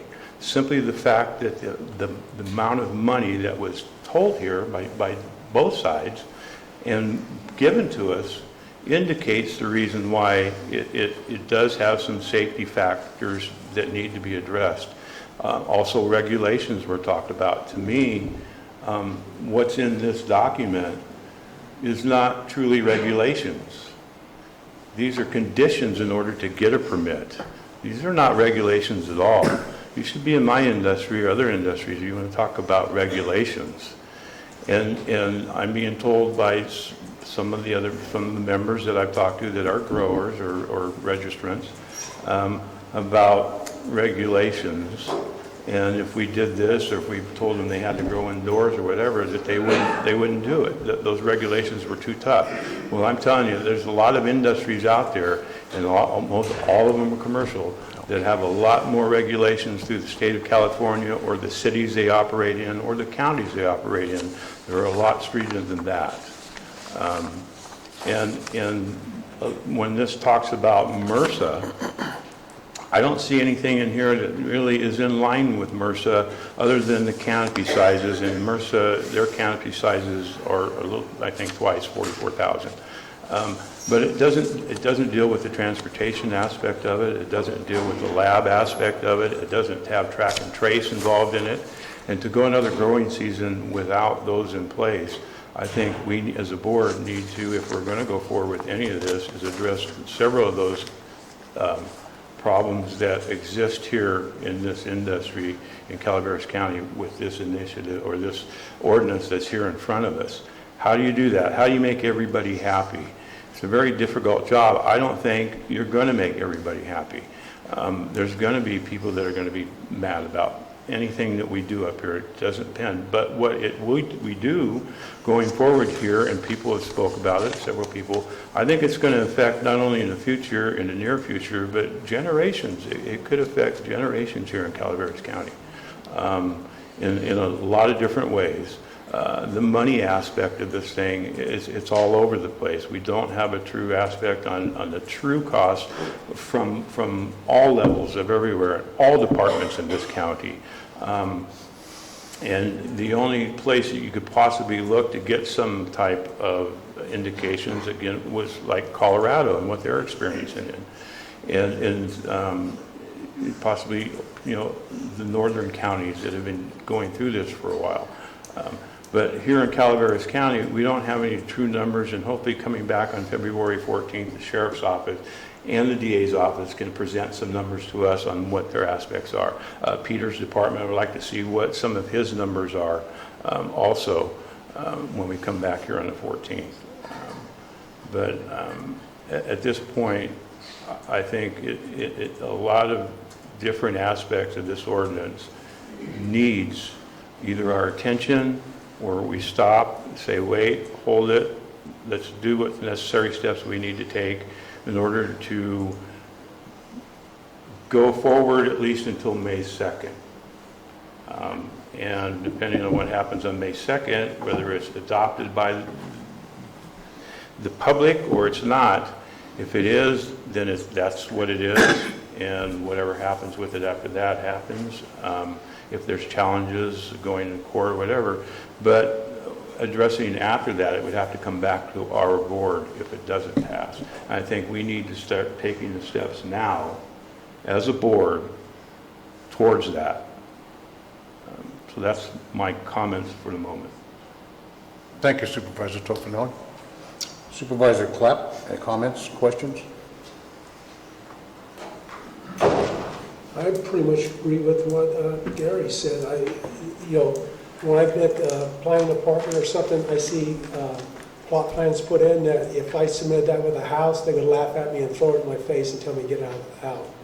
I mean, I never seen. Can you speak into your microphone? I've never seen an industry that's wanting to be regulated and be legit, get so many breaks and then think they're being picked on. I mean, I don't understand it. Like I said before, I was up here building houses and they had a 2-year moratorium on septic systems. I couldn't build a house. That's what I did for a living. And the industry I met with people. I said, can you do something about putting it inside? Oh, that's too expensive. They grow tomatoes for $1.50 in greenhouses, but you can't grow pot plants for $1,000 a pound in a greenhouse. It's just, there's no give. I don't see it. So I don't see anything we're working out that, I don't see the give on the other side. I mean, I sat down and would sit there, what can we do? Here's the complaints I get. And I don't see anything coming on trying to resolve the complaints from my neighbors. And my neighborhood is high density, and my whole district's that way. And there's no place for commercial in my district at all. Thank you, Supervisor Clapp. Supervisor Mills? Yes. I'm just going to put it out there. I don't think that we're going to be able to rely on the May 2nd vote. If we think we're going to sit here and just put everything on abeyance until hopefully some decision is made in May 2nd, that's going to be a mistake. I'd like to look at a different timeline, and that is that if the urgency ordinance is not extended, that we cut it off right here. It isn't like it's a big surprise to anybody that I've been talking with staff since you can go back September, October of last year to say, what if? And the what if would be, what if the urgency ordinance didn't exist anymore, and what would we do? So this shouldn't be a mad scramble if we have to develop a permanent ordinance that puts some ban measures in place or whatever we need to do. So if you look back, and I've been sitting in this room for over 2 years, I've gone through this process personally, so I've watched what's all happened over this time. I'm a process guy. I'm actually a process auditor by training. So when someone says, here's the result, here's where we want to be, and you look at, did you get there? The next question is, what is it that broke and fell apart that you need to tweak or you need to change to get to what you want? So if there's no clear end result, it's ambiguous at best, then we are going to be left with an ambiguous result. I don't think that we really are looking at all of the options here. If we're just looking at the urgency ordinance, great. But I think that the options need to include, what if the board doesn't agree to extend the urgency ordinance? What are you going to do then? So this study session should be about all of our available options and give us the choice to provide the direction that staff needs to get it done. I'm looking at, what kind of budget adjustments. When people start throwing numbers at me, rounded numbers, I don't like it very much because it doesn't tell me that there's a lot of thought put into it. There's a lot of ifs, ands, and wherefores that have to go into that. So when you look at clear statements, and I've heard this over and over again today, there would be a clear statement with a permanent ordinance. Even if a moratorium were enacted now, there would be a clear statement. Give ourselves and our staff time to put this together. I'm especially concerned about those RR zones. We have trailers, we have inadequate water supplies, that's obvious by the number of trucks running down the road. We're talking about proximity to neighbors, sensitive use areas with children, odors, enforcement, capacity of our enforcement. In fact, I got a meeting with a road district next week, in my district over this very issue about how their road is being torn up and they can't get anybody to fix it.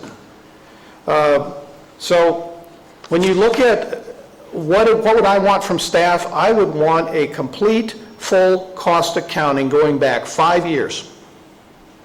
And that would include not just our staff time and our staff costs and our budget expenses for all of our staff within the county, but it would have to include fire. It would have to include water. It would have to include roads. It would have to include schools and the welfare department and HHS and property values and give us the full picture of what has happened to us through this entire cycle, even before the Butte fire happened. So there's an option here, and I think that we need to look at stopping the uncertainty of an urgency ordinance and get on with taking care of developing something that's permanent and workable for this county. Yes, there's a cost to compliance, and I think that the last time there was a cost of service study done in this county was 2006, and it was summarily rejected by the board. Many of our cost of services should be zero-sum games, which means that there should be no cost to the general fund budget for the providing of that service. That is not the way it's working right now. If you don't believe me, look at the CAFR's report on the auditor's website. I think our general fund is being affected right now, and that's why I'm asking for a complete financial analysis of this whole situation. And that's really where it's going to go. I do not want to continue this. I want permanence. And the only way we're going to get permanence is for this board to sit down and decide what that permanence is going to look like. Thank you, Supervisor Mills. Supervisor Garamendi. Thank you very much. I just want to be clear what we're trying to do right now. We're trying to come up, as I understand it, Mr. Mayor, Mr. Chair, we're trying to come up with whether we're going to extend the urgency ordinance on February 14th, because what happens on February 15th will either be a continuation or nothing. Is that correct, in the chaos that follows? So we're trying to get ideas that you don't have 6 hours to prepare for falling off a cliff. Yes and no. So that is a necessary outcome of this meeting, is what are we going to do in 2 weeks? But I think it's a study session to discuss all of the issues associated with cannabis cultivation in the county. The issues that Mr. Mills brings up are very valid, and those are things that could come out of this study session. We may not be able to get it in 2 weeks, but these are the kind of things that if you want this information, then we will do what we can to get that for you so that we can move forward. Overall, this is as broad as you want to make it. So we can, it's simply a study session, there's no actual action being taken today, and so other than direction to staff is what you want us to do to move forward. But you do need some direction about how we're, a bit of a polling on where we are on the... We do need some specific direction of how, obviously, what to bring back to you in 2 weeks, yes. Right, because we don't want to leave you in the lurch, so to speak. This county staff needs to prepare. And from your report, it would seem all departments, including the sheriff, are asking for the urgency ordinance to be extended, correct? That's correct. Not the DA. We have not the DA. Did the DA dissent, or did she just not participate? Haven't heard from her. Okay, so we could... I think it's clear that the DA in the past has been very outspoken in saying that she did not feel it was appropriate to allow for cultivation to occur in the county. I think it's going back to some of the prior hearings. She made very impassioned statements about not permitting, not regulating cannabis, but banning it. But as far as here and now with the urgency ordinance, I did not communicate with her regarding this. Very well, then I will start with the polling, and I will be supporting the extension of the urgency ordinance. As you all know on this board, almost 70% of the grows are in District 2.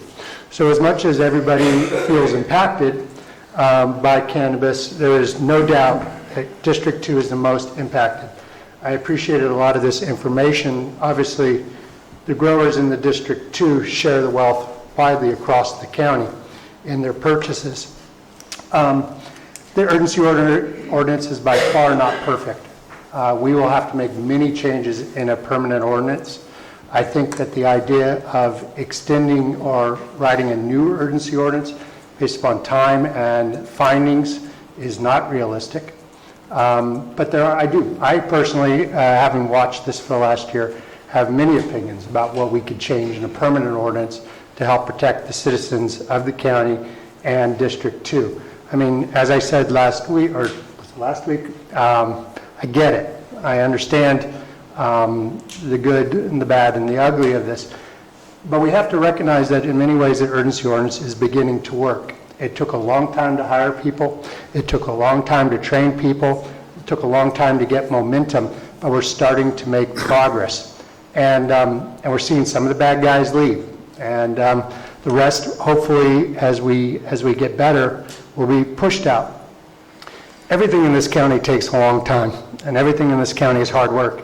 If you're building a fence down in the Central Valley, you dig a post hole, and it takes about 3 minutes. Up here, it'll take 2 strong men sometimes an entire day to get down 42 inches in the rock. It's just hard work. But, we're hard-headed people. We usually get these things done eventually, if not always efficiently. Law enforcement, I think, is really a key part of extending the urgency ordinance and moving towards a permanent ordinance. If we just say no on the 14th and we fall back into some sort of chaos, or we do a ban, there will be no money for enforcement. And you will sentence my district to violence. I have no moral objection to cannabis, but I have a major moral objection to violence, because the good guys will leave and the bad guys will stay.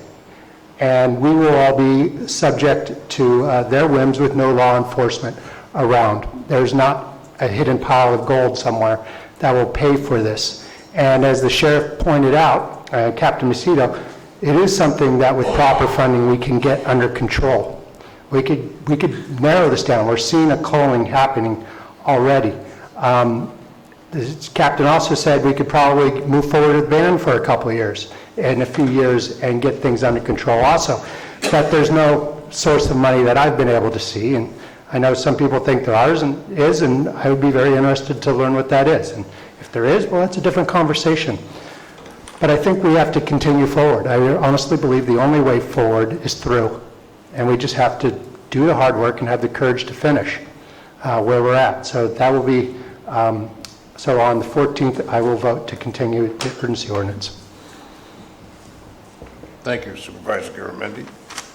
Well, I won't need this anymore. It's all been said. Ladies and gentlemen, I concur with every single supervisor up here and all the points made. I also concur with the points made by the public on both sides of this fence, if you will. I want to personally thank all the participants for being courteous, respectful, and getting this job done most efficiently. You've done a great job, folks. I am very concerned about where we are safety-wise in our county between now, the 14th, in May, and our future. I think without any type of regulation or law enforcement capabilities, we are putting ourselves at great risk until we can make a decision that's good for the entire county. I would also encourage staff, no, I would like to direct staff to work on option plans to start drafting a permanent ordinance starting on the 14th of February when that vote is taken. Additionally, I'd like to see some type of option if that vote is not to extend the permanent ordinance. I'd need to see some game plan of how we're going to deal with the unfunding, if you will, of law enforcement to maintain the safety of our county. I would like to hear information on the 14th from staff as to the aspects of modifying the urgency ordinance and what that will entail and what the risks and rewards of that will be. Now, if there's any concurrence or opposition from the board members, let's hear it now, so we make sure we get direct, clear, precise direction to staff. So my understanding is on the 14th, if we don't extend, we have the option of either extending the ordinance or having an option to ban it on the 14th?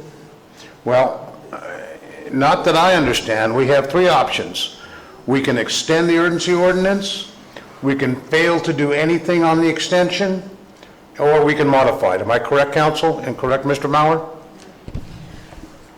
That is correct. I would caution the board as far as modifying the urgency ordinance. The best route for the board to do is to give staff direction on a permanent ordinance, whatever policy direction this board would like to see.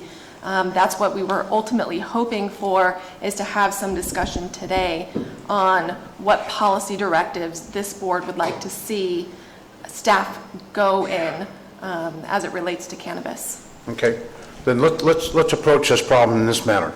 Let's take the option of modifying the urgency ordinance. Supervisor Tofinelli, your views on that? Well, I have a couple questions first, if it's okay. County Council. First, I want to know how long it would take to get a ban, or a ban with conditions on it, such as residential zones and other lot sizes, setbacks, so forth, in place, and what procedures are needed to do that? Well, just to clarify the question, I'm assuming that you're referring to a permanent ban. I am talking about a permanent ordinance, correct? A permanent ordinance. If we started on the 14th, like Supervisor Oliver talked about, if we don't have a 4/5 vote to continue, starting from that and going forward, what would it take? How long do you envision, including all the days it would take after adopted to go into place and so forth? Where would we be if we directed staff to go forward with that on the 14th? One to begin with, the board has the ability to direct staff at a study session. So if the policy directive of this board is to pursue drafting a permanent ban, this board can direct staff to start working on that now, not on the 14th. Two, as far as the amount of time it would take to draft a permanent ordinance, if it's a ban to the extent that we can under the law, I would imagine that staff would be able to have a draft ordinance prepared for processing, I would imagine by the middle of March. Peter, would that sound reasonable? And just so the board is aware of the process for permanent ordinances, for land use and zoning ordinances, a permanent ordinance has to go to the Planning Commission for its first reading. So it goes to the Planning Commission first, and then it comes to the board for adoption. A permanent ordinance would go into place 30 days after it was adopted. Under the current urgency ordinance, if a permanent ban or a permanent ordinance is put into place, once it's effective, so the 30 days after it's adopted, under the current urgency ordinance, any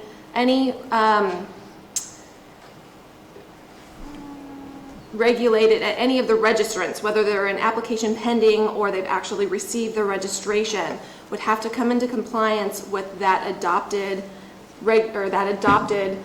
permanent ordinance within 90 days of its effective date. So arguably, if it's introduced to the Planning Commission middle of March, it could be back to this board for consideration at the end of March, beginning of April, into effect 30 days later, everyone into compliance 90 days after that.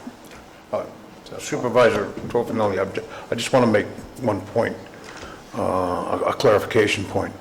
This would be a separate option to ban entirely, other than not extend the urgency ordinance that we're talking about? I'm talking about a separate permanent ordinance, working on a separate permanent ordinance, and whatever the conditions in that ban is, whether some of the items I brought up about allowing it on parcels that are over 100, just going out 160 acres or what have you, whatever the conditions this board wants to put on that ban going forward, and going from there. Okay, so that would be separate from... Separate from the urgency ordinance itself, correct. And it would address the issue of a permanent ordinance with, it's totally separate for a ban. All right, I just want to make sure we're perfectly clear on that. Okay? And then I think the other question that I had to Megan, I think was already asked on the steps to go forward to and what would be needed to, and some of the issues with modifying the existing emergency ordinance, if we chose to do so. If you chose to do so, staff would need that clear direction on what those modifications would be, so that then we could look at and see if there are sufficient findings to support those modifications. And then we would be able to bring forward that modified urgency ordinance. Now, one thing this board does need to be aware of is, because urgency ordinances are temporary in nature, the concern that I would caution this board on is, if there's a modification to a temporary ordinance, it can certainly be done. However, the way this urgency ordinance is crafted, we aren't accepting any new applications. So under land use and zoning principles and laws, when an application is submitted to the planning department, the laws that are in effect when that application is submitted are what governs that application. Any new or modified laws that are put into place after that do not affect that application. So what I would caution you is that if you modify the urgency ordinance rather than putting forward a permanent ordinance, the current urgency ordinance would still be in effect for all of the applications, because they came in during the current urgency ordinance. So any modification in reality wouldn't necessarily assist in addressing the concerns that you have. I would encourage you that all of the concerns that you have be addressed in a permanent ordinance, whether that be a regulatory structure where we clean up the issues that we've seen in the urgency ordinance and address and highly regulate the areas where there are concerns, where the public has brought forward concerns and other constituents have brought concerns to you, or if this board wants to see a ban to the extent that we can under the law, it needs to be done in a permanent ordinance. Thank you, Council. Supervisor Toffenau, do you have any further? I just have, that leads to another question on whether we go forward with a permanent ordinance, either now, give staff direction to that, or on the 14th. County Council has stated that they could have something to the Planning Commission by mid-March.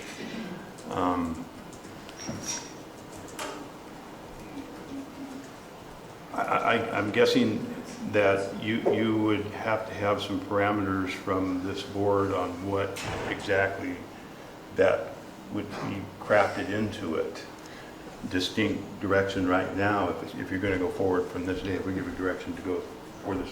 The other option is the possibility, if we give direction to go that way, possibly we could have Mr. Maurer, County Council's office, 2 supervisors, be part of an ad hoc committee focused on getting something to the board by March 14th, being able to craft it in the way the board would like to see it crafted and presented to us.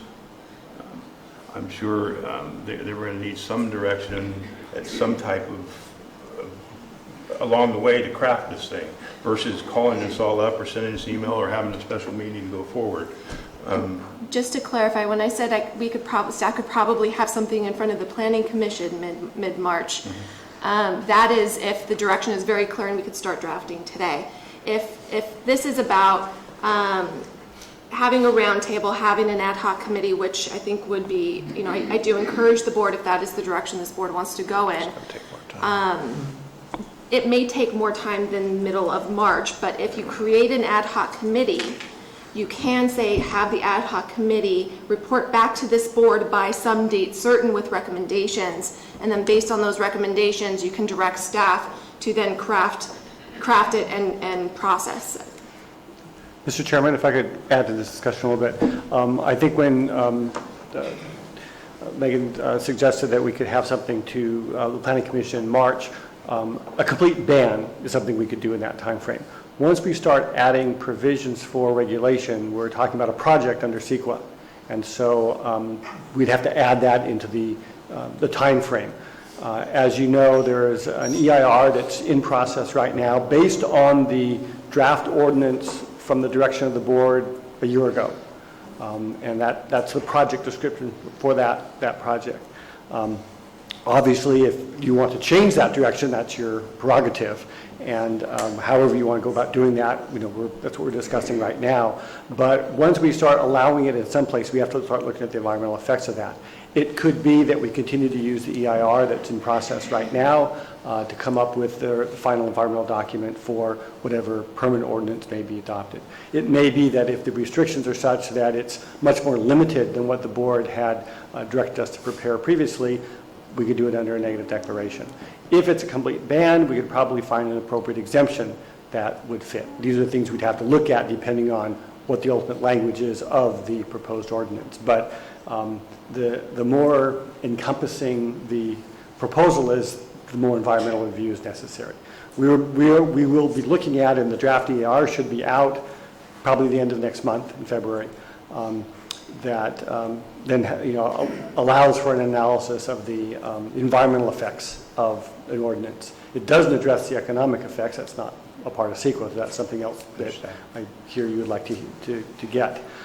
But just so you know the time frames, we also have to include that into it. Once we start adding regulations, if we're going to allow it in certain zones or in certain minimum parcel sizes, then we have to start looking at the environmental effects of that. So that's something that will have to be included in any time frame for final adoption. But a flat-out ban, that could be done fairly quickly if that's your direction. Supervisor Finelli? Well, I would like to direct staff to come back with what it would entail, especially where you are on the EIR on the 14th, and if it's going to be finished then and out for review, the draft part of that EIR on that date, on February 28th or whatever you say, the last part of next month or what have you. Well, I'm supposed to get an administrative draft on the 14th. That's what You the are supposed to get consultants. an administrative That's draft. administrative draft. That's for internal review. Send it back to the consultants to make any final edits or changes they need to make, because ultimately it's the county's document. I haven't seen it yet. It's still in preparation. There's some final touches that are being put on it, I understand. Once we've reviewed it internally, we get it back to the consultants, they make whatever changes, then it is released for public comment. There's a 45-day public comment period after that. So we're not going to be able to make that deadline on the 14th? No. Okay. Well, let's backtrack just a little bit. Let's go back to Supervisor Tofinelli's total ban proposal, polling the board. Supervisor Garamendi, your views on a total ban initiative? No. Okay. Supervisor Platt? Yes. Supervisor Mills? Yes. Supervisor Oliveira, are we not in favor of that at this time? I'd like to work with the urgency ordinance and maybe the possible permanent ordinance aspect. So we have, what do we have? 3-2. 3-2. 3-2 in favor of a banned initiative? Well, my position is, I don't want to just go ahead and have one more year of the garbage we've had. Okay. We have something coming to the vote in a couple of months, and I think it's unfair to the voters if they vote we don't want it and we end up extending it past that. I think that is really, is treating the voters wrong. If the board pass something, and if the voter says no, we want marijuana, then we can sit here as a board and we can work with everybody and get something that makes everyone happy. But I think if the people say no, we don't want it, and by us doing what we're doing, we're being very disrespectful to the voters. That was my contention also, was the fact that that issue is going to be brought to the ballot vote, and something that the voters want, the board cannot change. So I was making sure that they had the opportunity to list that on the ballot, as we talked about last meeting. Okay. So, Gearman, Mr. Supervisor. Chair, I just want to be clear, so what we're talking about is, people here seem to, you want to extend the urgency ordinance, so we don't have so we have something in place. Is that correct? That question has not been asked. No, it was And we should probably ask that question before. We should. But I wanted to handle Supervisor Tofinelli's issue about a total ban, directing staff to prepare that as an option. Is that correct? And if I could ask, what happens if we have a ban, this board passes a ban, and the voters enact their ban or they deny their ban? What does that mean? Well, if they say, we want the pot, it's a decision the board made, we can bring it right back, and then we can sit down and we go, okay, they don't want this, and we can sit down and make a different ordinance. Council, No, that's, ladies and gentlemen, please. No, Council? this board has the ability to put the policy directives this board wants to put in place.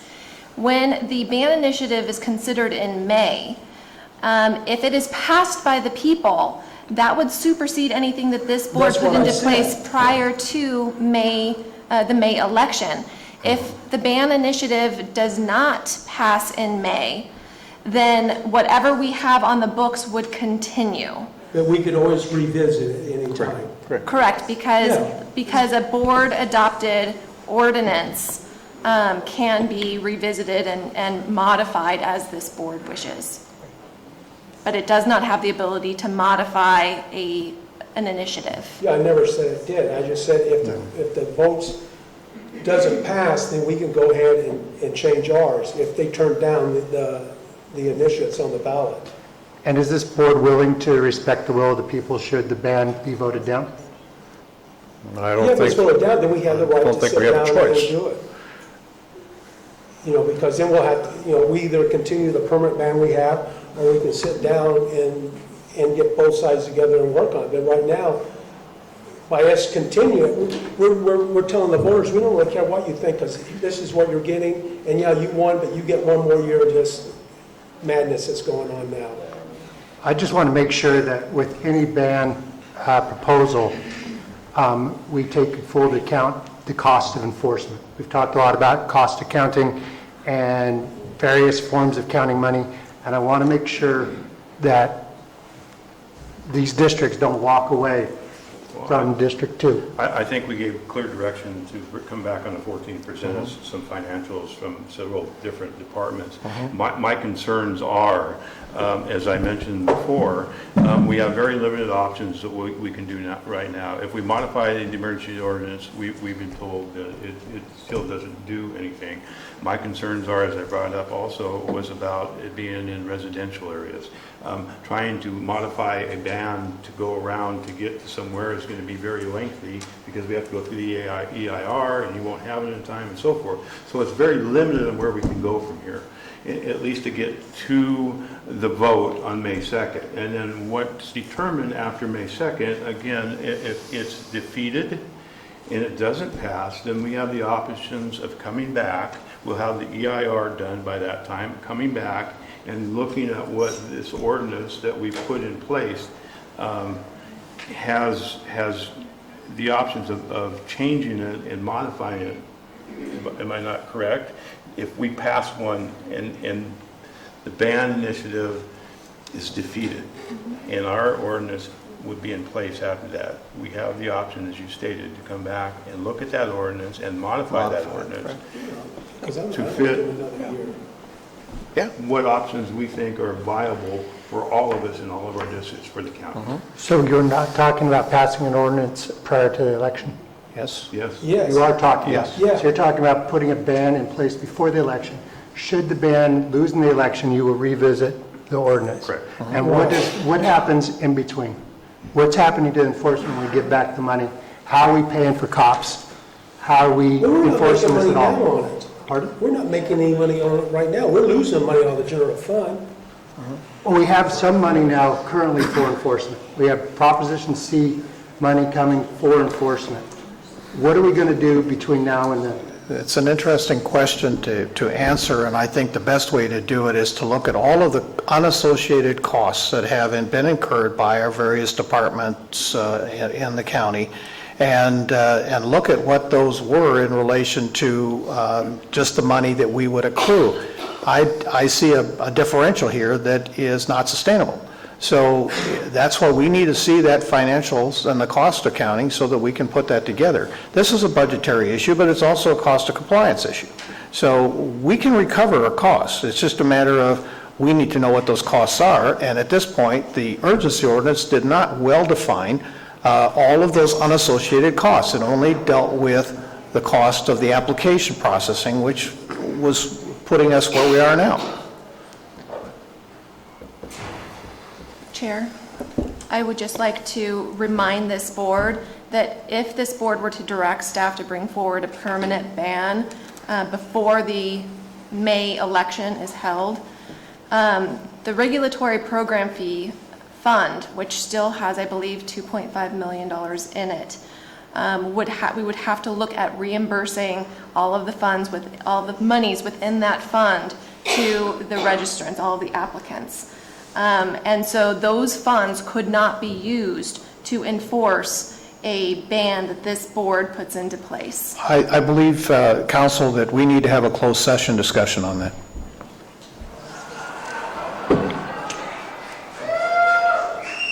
Sorry. Board members understand statements just made by council and by Supervisor Mills? Yes.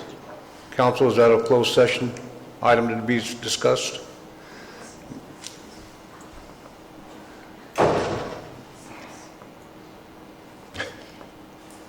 Discussion purely on whether refund of the regulatory program fee, I do not believe is a closed session item under the Brown Act. Certainly, I will be happy to discuss with Supervisor Mills the areas that he would like to the issues that he would like to discuss in closed session, and if the specific issues that he would like to discuss in closed session do meet the requirements under the Brown Act, certainly we can schedule that closed session for that. That's agreeable. Agreeable with Supervisor Mills. You two can get together and get that worked out. So as I understand it, we've got board direction to direct staff to prepare a total ban with certain issue and regulations as stated by Supervisor Tofanelli. Am I correct in that? No. Okay. It can't, without being drawn out very lengthy, according to what Mr. Maurer said. Just going forward and crafting a total ban would expedite it. Is that correct? Bring it to March, bring it to the Planning Commission in mid-March, and then back to us at the end of March. If it's the board's direction that you just want a ban, so no commercial cannabis cultivation is allowed in the county, we could prepare that, and I believe get it to the Planning Commission and back to the board in fairly short order, within the next couple of months. If there are regulations that are proposed, if we're going to allow some cultivation in some areas, whatever it might be, one, we would need to figure out what those regulations are going to be, either through an ad hoc committee or another study session, and then make a determination on the potential impacts and the type of secret document that would be necessary. So as far as what I understood the majority of the board wanting was for us to bring back a permanent ban, I guess, is sort of an interim measure until the voters have the opportunity to vote in May. And then depending on the outcome of that, either the initiative measure stands or we continue to, and you will revisit the issue of cultivation and come up with permanent standards after that. I would concur with that point. Is that correct? Yes. Okay, we have two agreements on at least the details of it. That's good. So that leaves me with process question for me internally. Do we continue to have the consultants work on an EIR for permanent ordinance with regulation now, or do we wait until, put things on hold until after May 2nd? Pros and cons are if the measure passes, then we obviously won't need the EIR. There's no sense in spending any additional money on that. If it doesn't pass, we're now 3 months behind in the process of completing the review to get a permanent ordinance in place.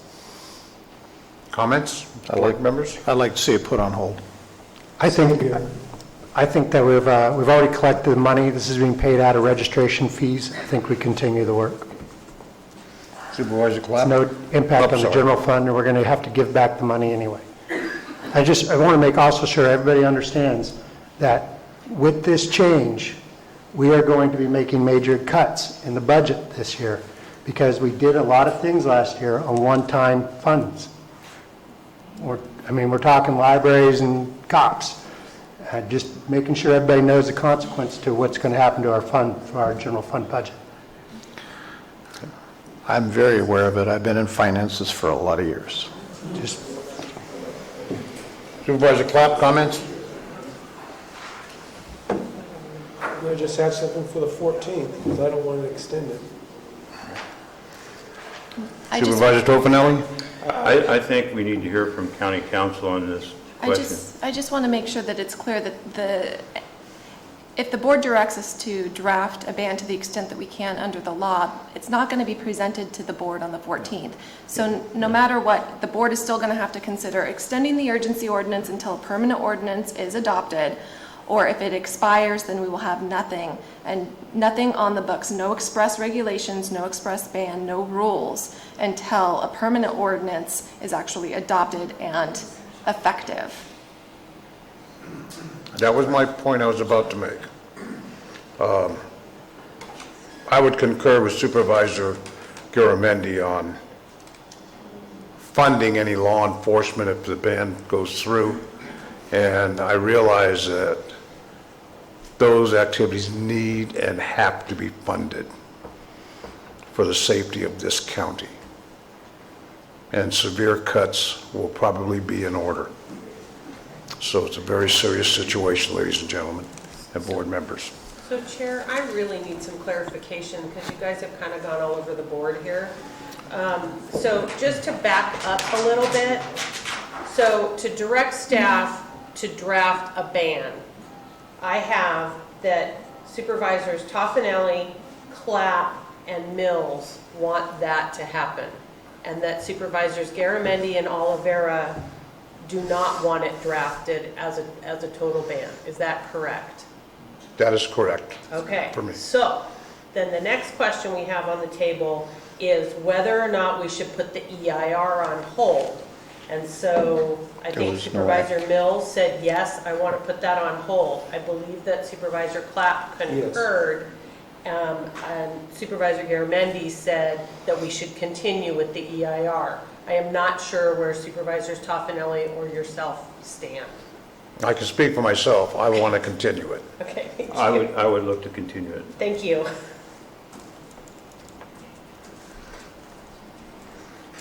Are we clear on so far? I am. Thank you very All much. right, thank for you, Madam indulging Clerk. me. We needed that.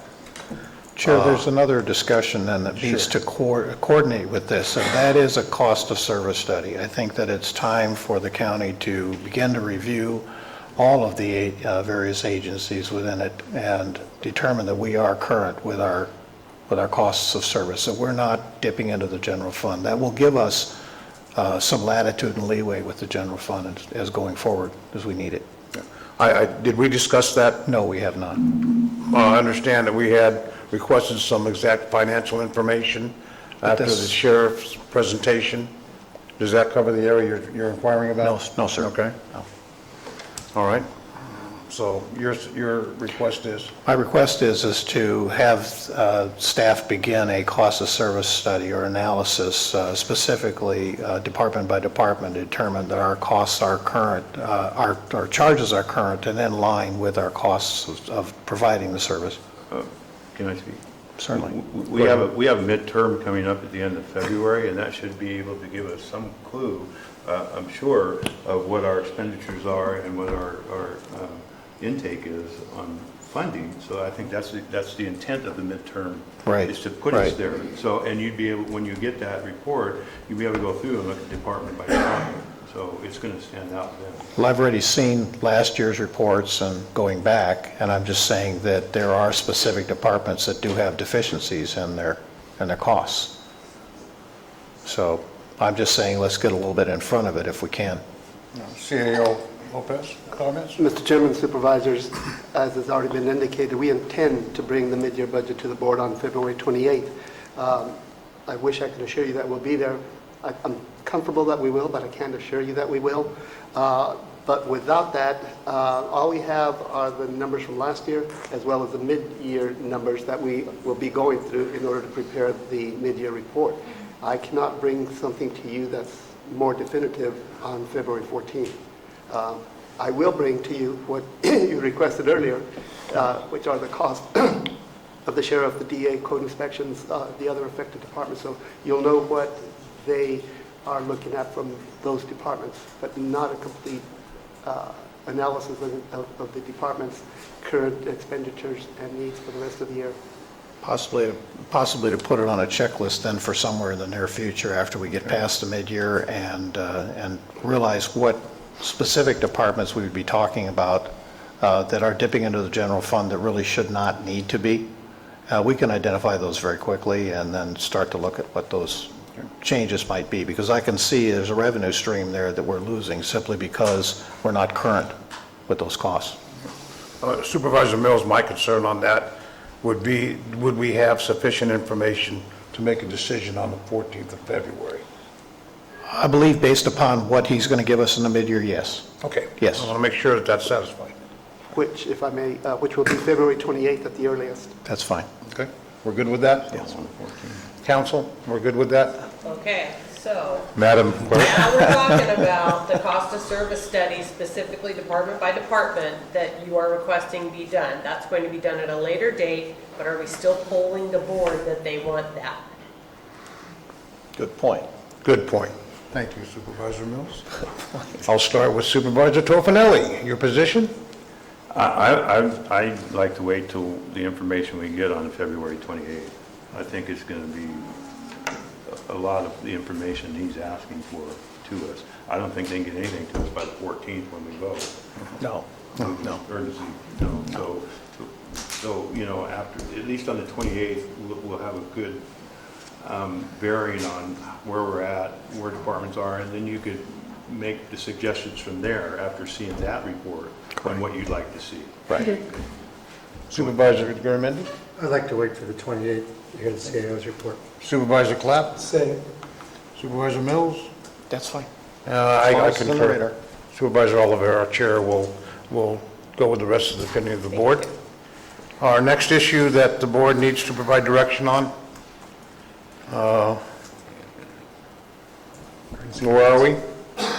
Emergency ordinance. Urgency ordinance. Okay. So 14th will be the actual vote on that action item. Is there any other information we need to discuss and anything for the direction of the staff?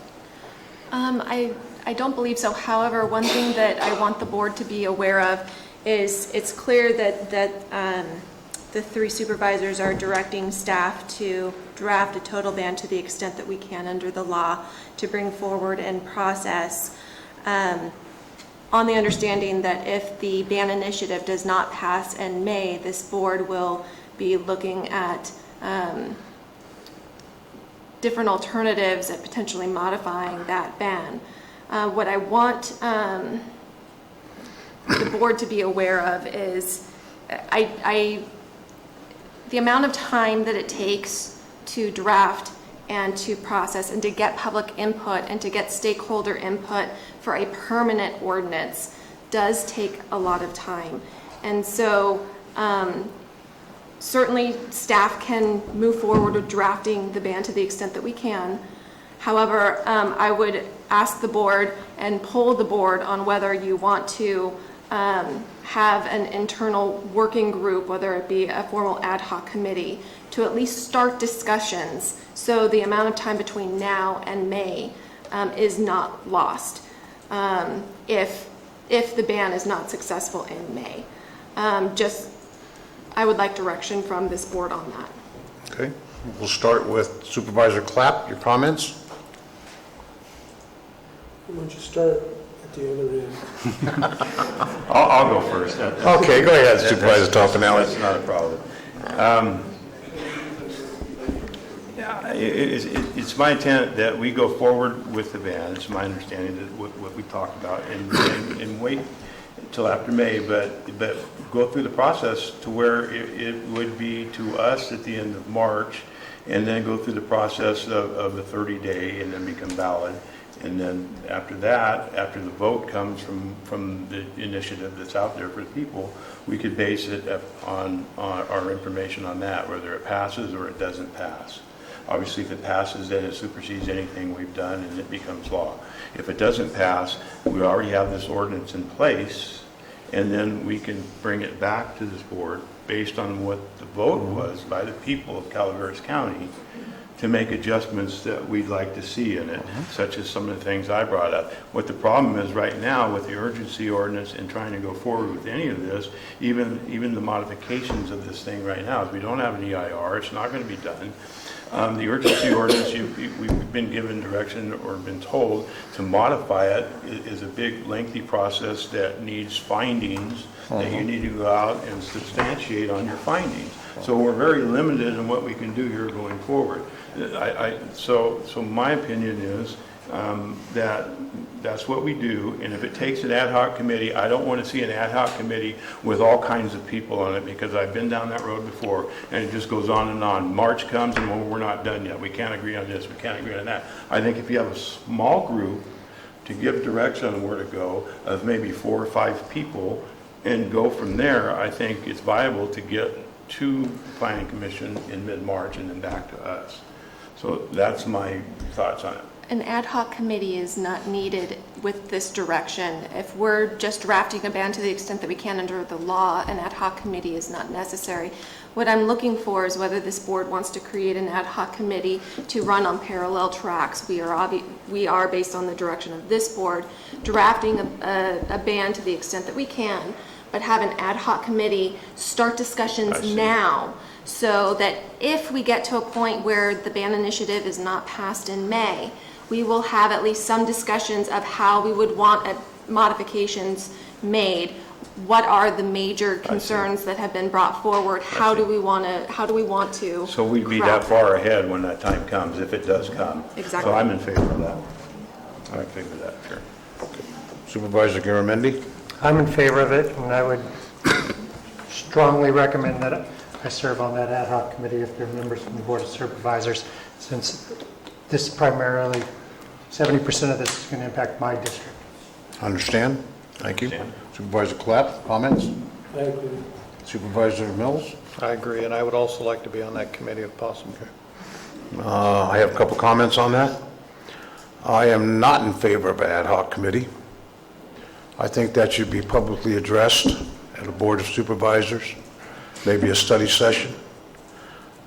We saw what ad hoc committees can and cannot do, and I think it should be transparent and open to the full board discussion.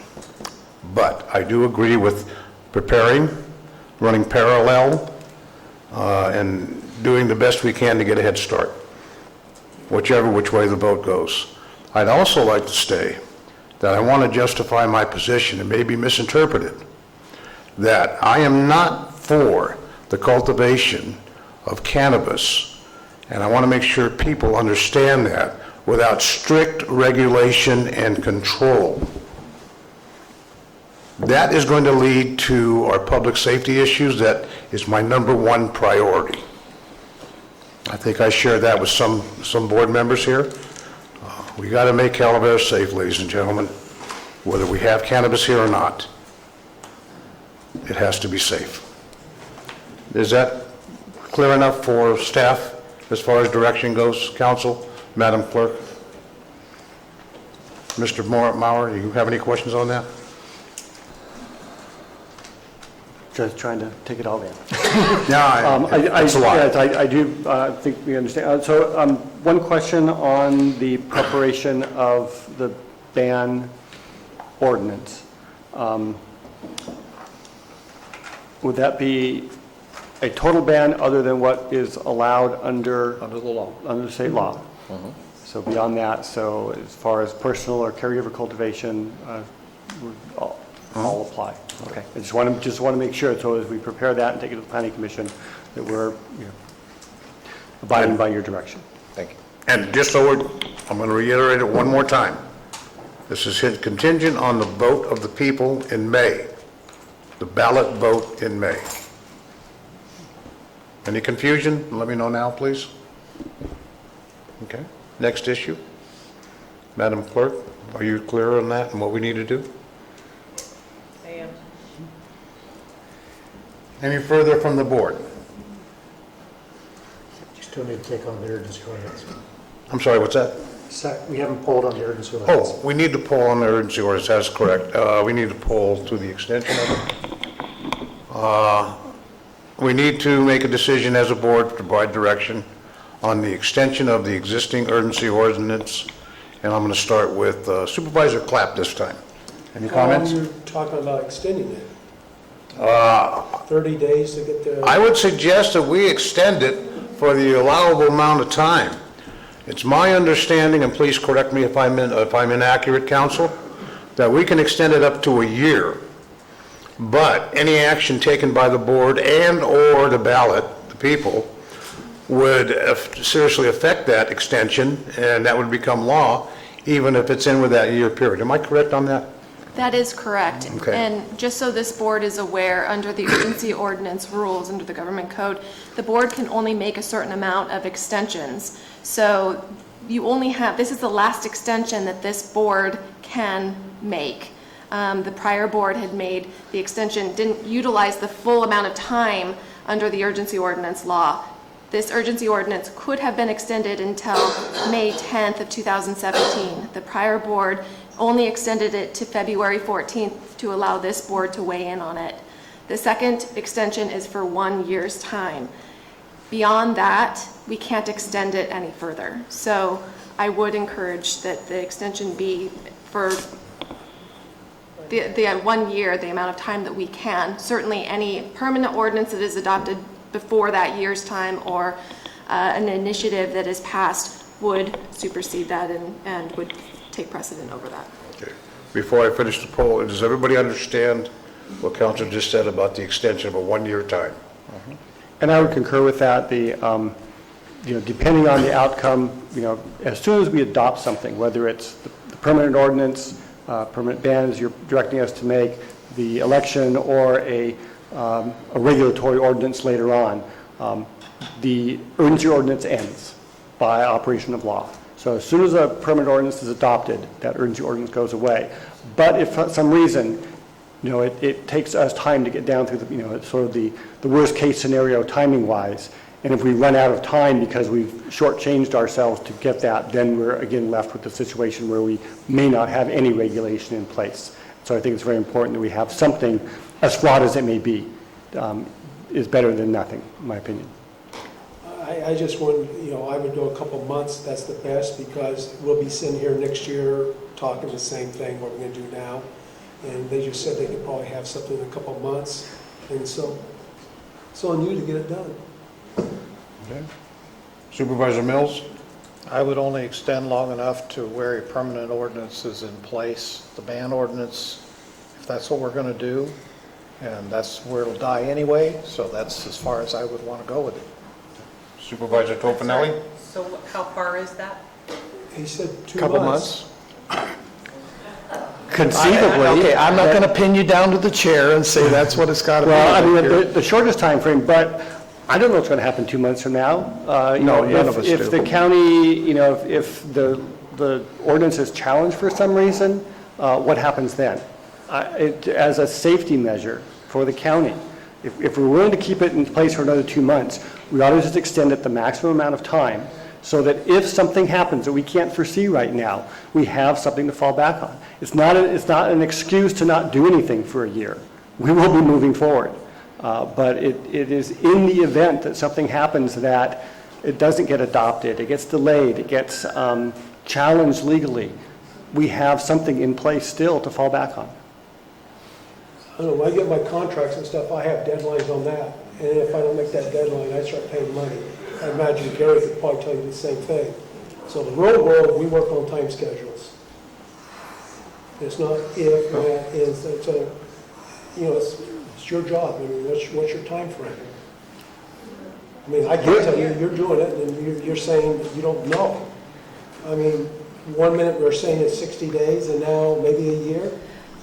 No, I would say it depends on what this board does, what the public does. There are many different contingencies out there. If we adopt an ordinance in 2 months, it goes away, it's done.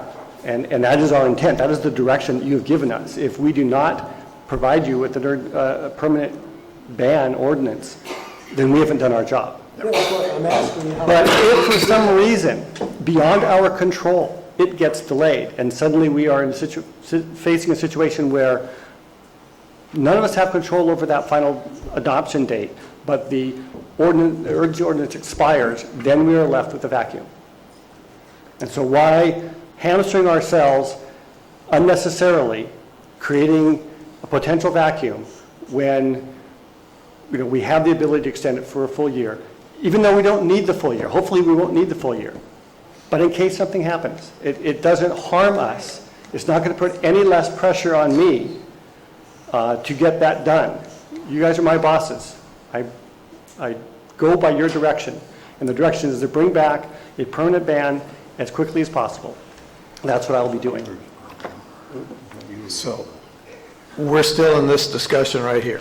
I don't know where we got over there. Well, discussion of how long to extend. Yes, so to that point, I agree that we should not be leaving ourselves uncovered. I fully get that. How quickly how long we've run up to this point, not doing anything, is also problematic. And this is a very problematic urgency ordinance. So I don't want to see this thing live any longer than it has to. So staff, I think, has clear direction here at this point to get this ban thing done and get this out of our hair and get some stability back in our county. Mr. Chairman? So how long is that? Until the... That doesn't, so I think that, We're looking for a fixed date? Yes, because Supervisor Clapp is saying 2 months, because that's when Peter is saying that we could realistically bring a ban back.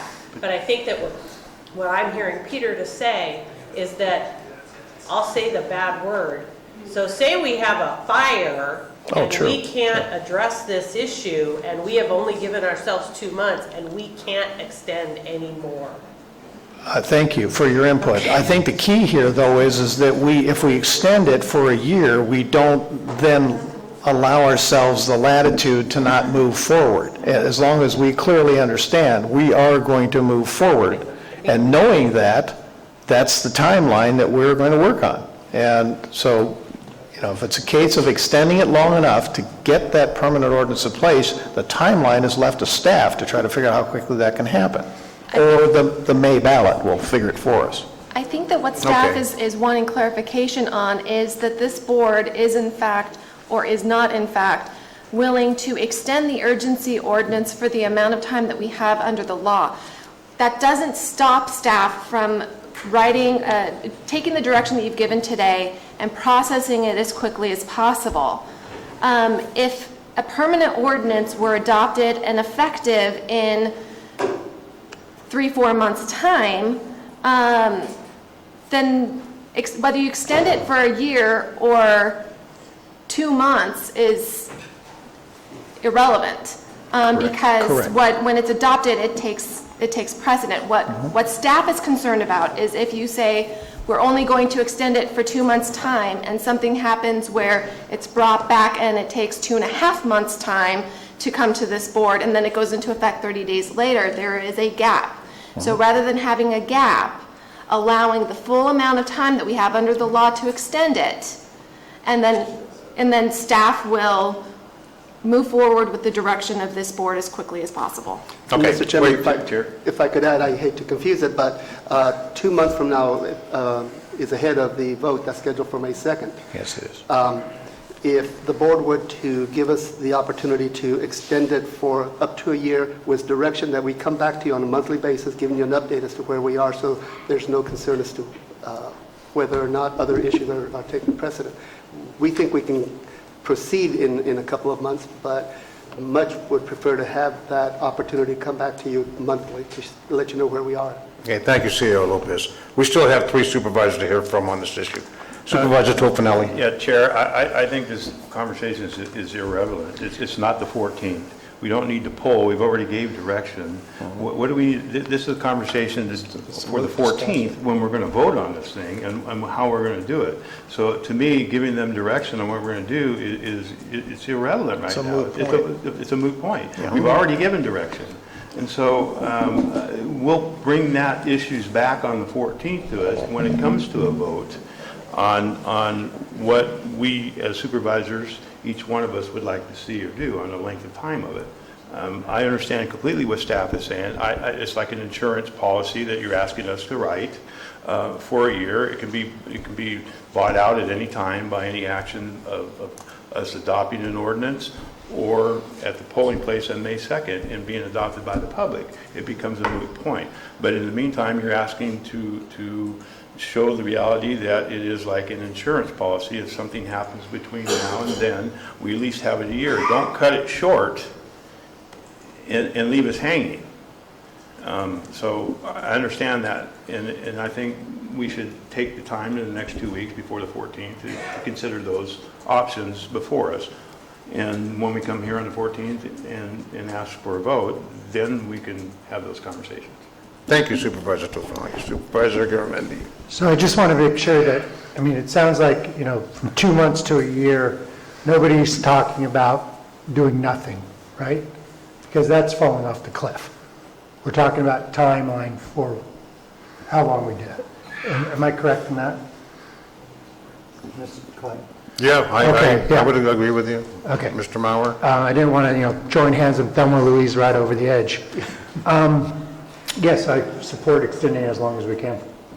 I concur. Does that give enough direction to staff? We'll make the vote on the 14th.